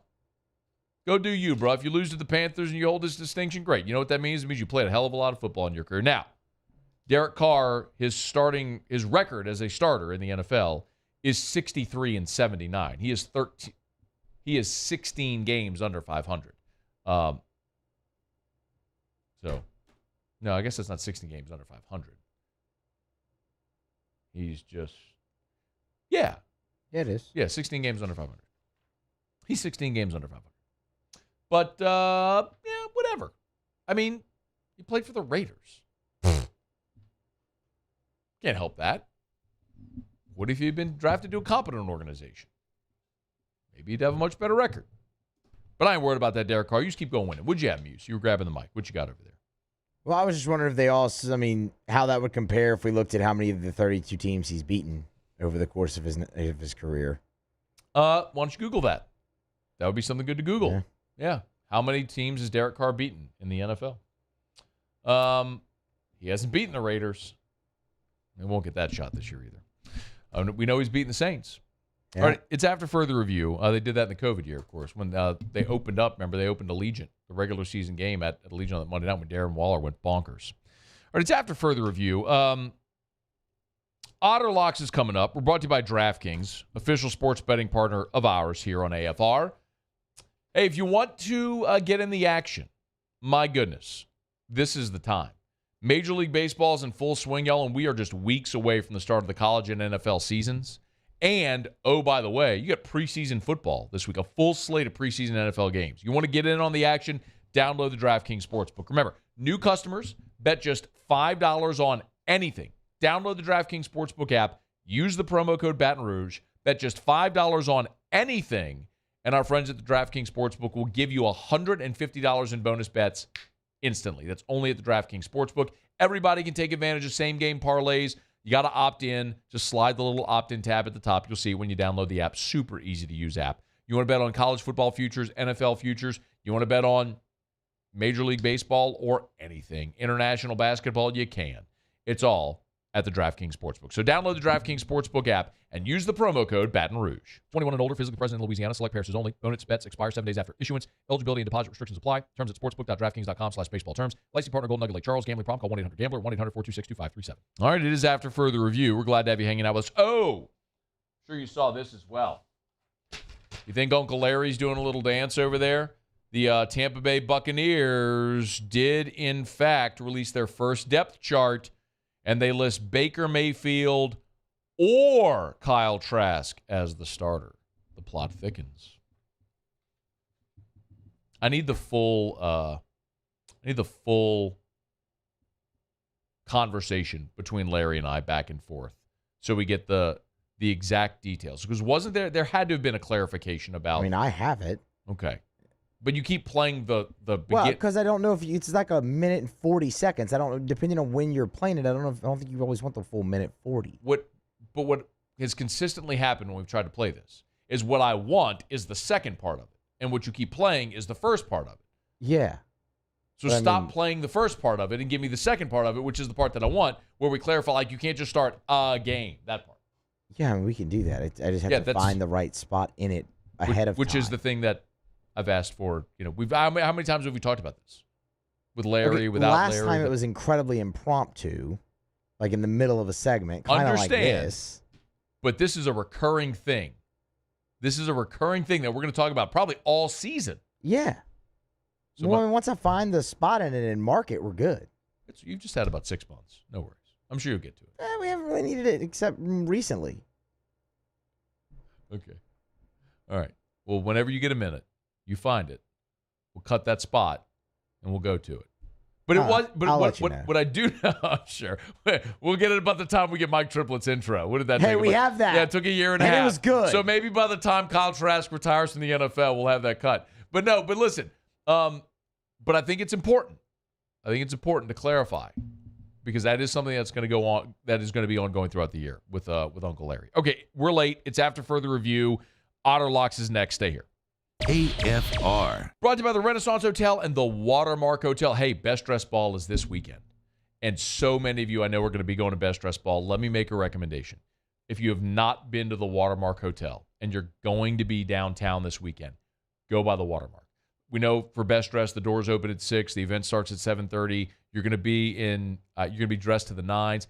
Go to the Watermark, have a glass of wine, a cocktail at the lobby bar before you walk over to the River Center for Best Dress Ball. The Watermark Hotel is just gorgeous. It is Baton Rouge's premier hotel property. When you walk in, you will see all the amazing architecture that's been preserved in that building as they've modernized it as well. It was the old Louisiana National Bank building. You'll see the sculptures in the wall. You see a lot of the painting, the art that's been there for nearly a century. You see a lot of the marble and the stone. It is gorgeous, and the lobby bar is a magnificent place to go have a cocktail and just sort of let the time fade before you head to Best Dressed this weekend. It's at the Watermark Hotel. Breck teamed up to reimagine your parks, and you imagined big. With your help, we went to work, creating 12 beautiful community parks across the parish. A family-sized water park, miles and miles of trails, and parks just for your dogs. There are more places to splash, to explore, to run wild, and even soar. You imagined, we delivered. Gold. Breck, your #1 park system in the nation. Oh, hey, what's up? It's Big D and Bubba, 100.7 The Tiger Morning Show. We'd love for you to join us every weekday, 4 a.m. till 9 a.m. Yeah, everything you want in a show. Country music. We got laughs. We got celebrity in-studio guests. We just need you. Join us every weekday morning, 4 a.m. to 9 a.m., right where it all started. That's right. Louisiana's country station, 100.7 The Tiger. There it is, the extra mile, on the border of expected and extraordinary, for those willing to go further, like vans customized for work or play, with safety and tech to keep you connected, supported by a 5-star sales, service, and finance team, and backed by the 1-star you know. So go the extra mile. It's never crowded, because so few have what it takes to go there. Mercedes-Benz Vans. Gulf Coast Office Products is a nationally recognized Savin office equipment dealer based right here in Louisiana. Over 100 employees strong, Gulf Coast has the boots on the ground to support all vertical markets, from education, engineering, legal, and finance. With the latest in office technology, from desktop to production segment units, Gulf Coast and Savin have the perfect fit for you. Call 225-756-2644. That's 756-2644 for Gulf Coast Office Products. I've been doing business with Luba for 25 years. They're dependable, trustworthy. It's just the attention to detail with our clients. Our folks have years and years of experience. They're highly trained professionals. But many companies have that asset. What I'd like to think makes Luba a bit different is that we use those talents in a way that truly is dedicated to serving the needs of the folks who depend on us.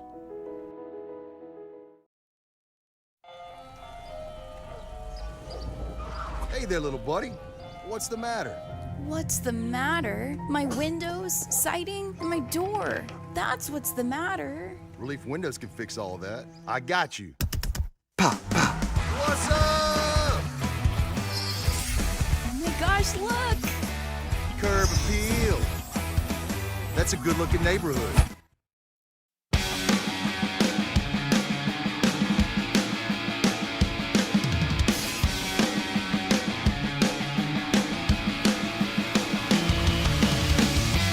After further review, powered by Sunshine, your hometown John Deere dealer in Louisiana. All right, down the stretch we come. Final segment here on a Tuesday edition of AFR. One thing left to do. Find out what we're betting on tonight. Time for Otter Locks. Otter Locks, presented by Lofton Staffing Services. At Lofton, we put people to work. Call us today at 924-0200 or go to lofton.jobs. So we turn to the one and only, the incomparable, the often incomprehensible, the Ottfather himself, Jimmy Otter. How are you? Good, Matthew. You ready? Let's hit it, man. All right, let's get to it. You like a Kikuchi? Kikuchi, Toronto. Kikuchi's hot, Toronto's hot. We're riding them tonight, short price, minus 125 at Cleveland. All right, Toronto, got it. Okay, on the money line. San Diego, even on the money line. That 4-game sweep by Seattle. In Anaheim, they come back home. They got to do. The wife's got them doing stuff. You know it. First game back after a road trip. Give it to Padres even money. All right. Seattle. All right. Under in the Texas A's game, two good pitchers. Scherzer in his first game with the Rangers gave up 3 runs. 2 were kind of bad luck, but he settled down, struck out 9, did not even come close to giving up a run the rest of the way. He's pitching well. So is J.P. Sears. Texas without 2 starters in the lineup right now, under 7.5. Okay. And we got a bomb parlay for you. Okay, let's go. Okay. The Oakland A's are +2 at 210 at DraftKings. Okay. And in Kansas City, and Sierras is pitching. Should be a close game. Brady Singer for Kansas City is pitching at Fenway, plus $1.54. That pays plus 687. 1 minute remaining. 700. Not that. Yeah, plus 687. How about that? How about it? Let's go. Let's go. Big time payouts. I'm retiring on this one, Otter. Got me a money line parlay with the A's and the Royals. That's what I live for, Otter. Inject a money line parlay with the A's and the Royals in my veins. We don't get cheated at the plate. We swinging, baby. All right, Toronto, San Diego, the under in the Texas Oakland game, and a money line parlay with the A's and the Royals. Otter, where are you tomorrow? Modesto. Perfect. Looking forward to it, as always. Hey, have you a margarita, some queso, chips and salsa? All right, Otter, thanks. Thank you, man. All right, we'll see you. Muse, Paulie, thanks. Y'all have a great day. See you tomorrow at 3. AFR. As we get on down the road, remind you about Michelli weighing in measurement, Michelli.com, with more than 30 offices across 11 different states. You know where to find them. Always online at Michelli.com. Again, Michelli.com. The website, always an incredible resource. Really recommend that you go use it. They've got on-site options. You know, sometimes you need equipment calibrated that can't leave your facility. No worries. Just get by and see our friends at Michelli.com, and you can see all the calibration services that they have. If you want to ship your equipment to them, you can do that. At Michelli Weighing and Measurement, their expert service measurement tools and equipment of all different makes and models. They are an ISO 17025 accredited laboratory. If you don't know what that is, doesn't matter to you. If you do, you know why it's important. It's Michelli Weighing and Measurement for calibration, preventative maintenance, weighing systems, installation, equipment repair, inspections and certificates. They do it all. It's Michelli Weighing and Measurement. Online at Michelli.com, Michelli.com. There it is, the extra mile. On the border of expected and extraordinary for those willing to go further, like vans customized for work or play, with safety and tech to keep you connected, supported by a 5-star sales, service, and finance team, and backed by the 1-star you know. So go the extra mile. It's never crowded because so few have what it takes to go there. Mercedes-Benz Vans.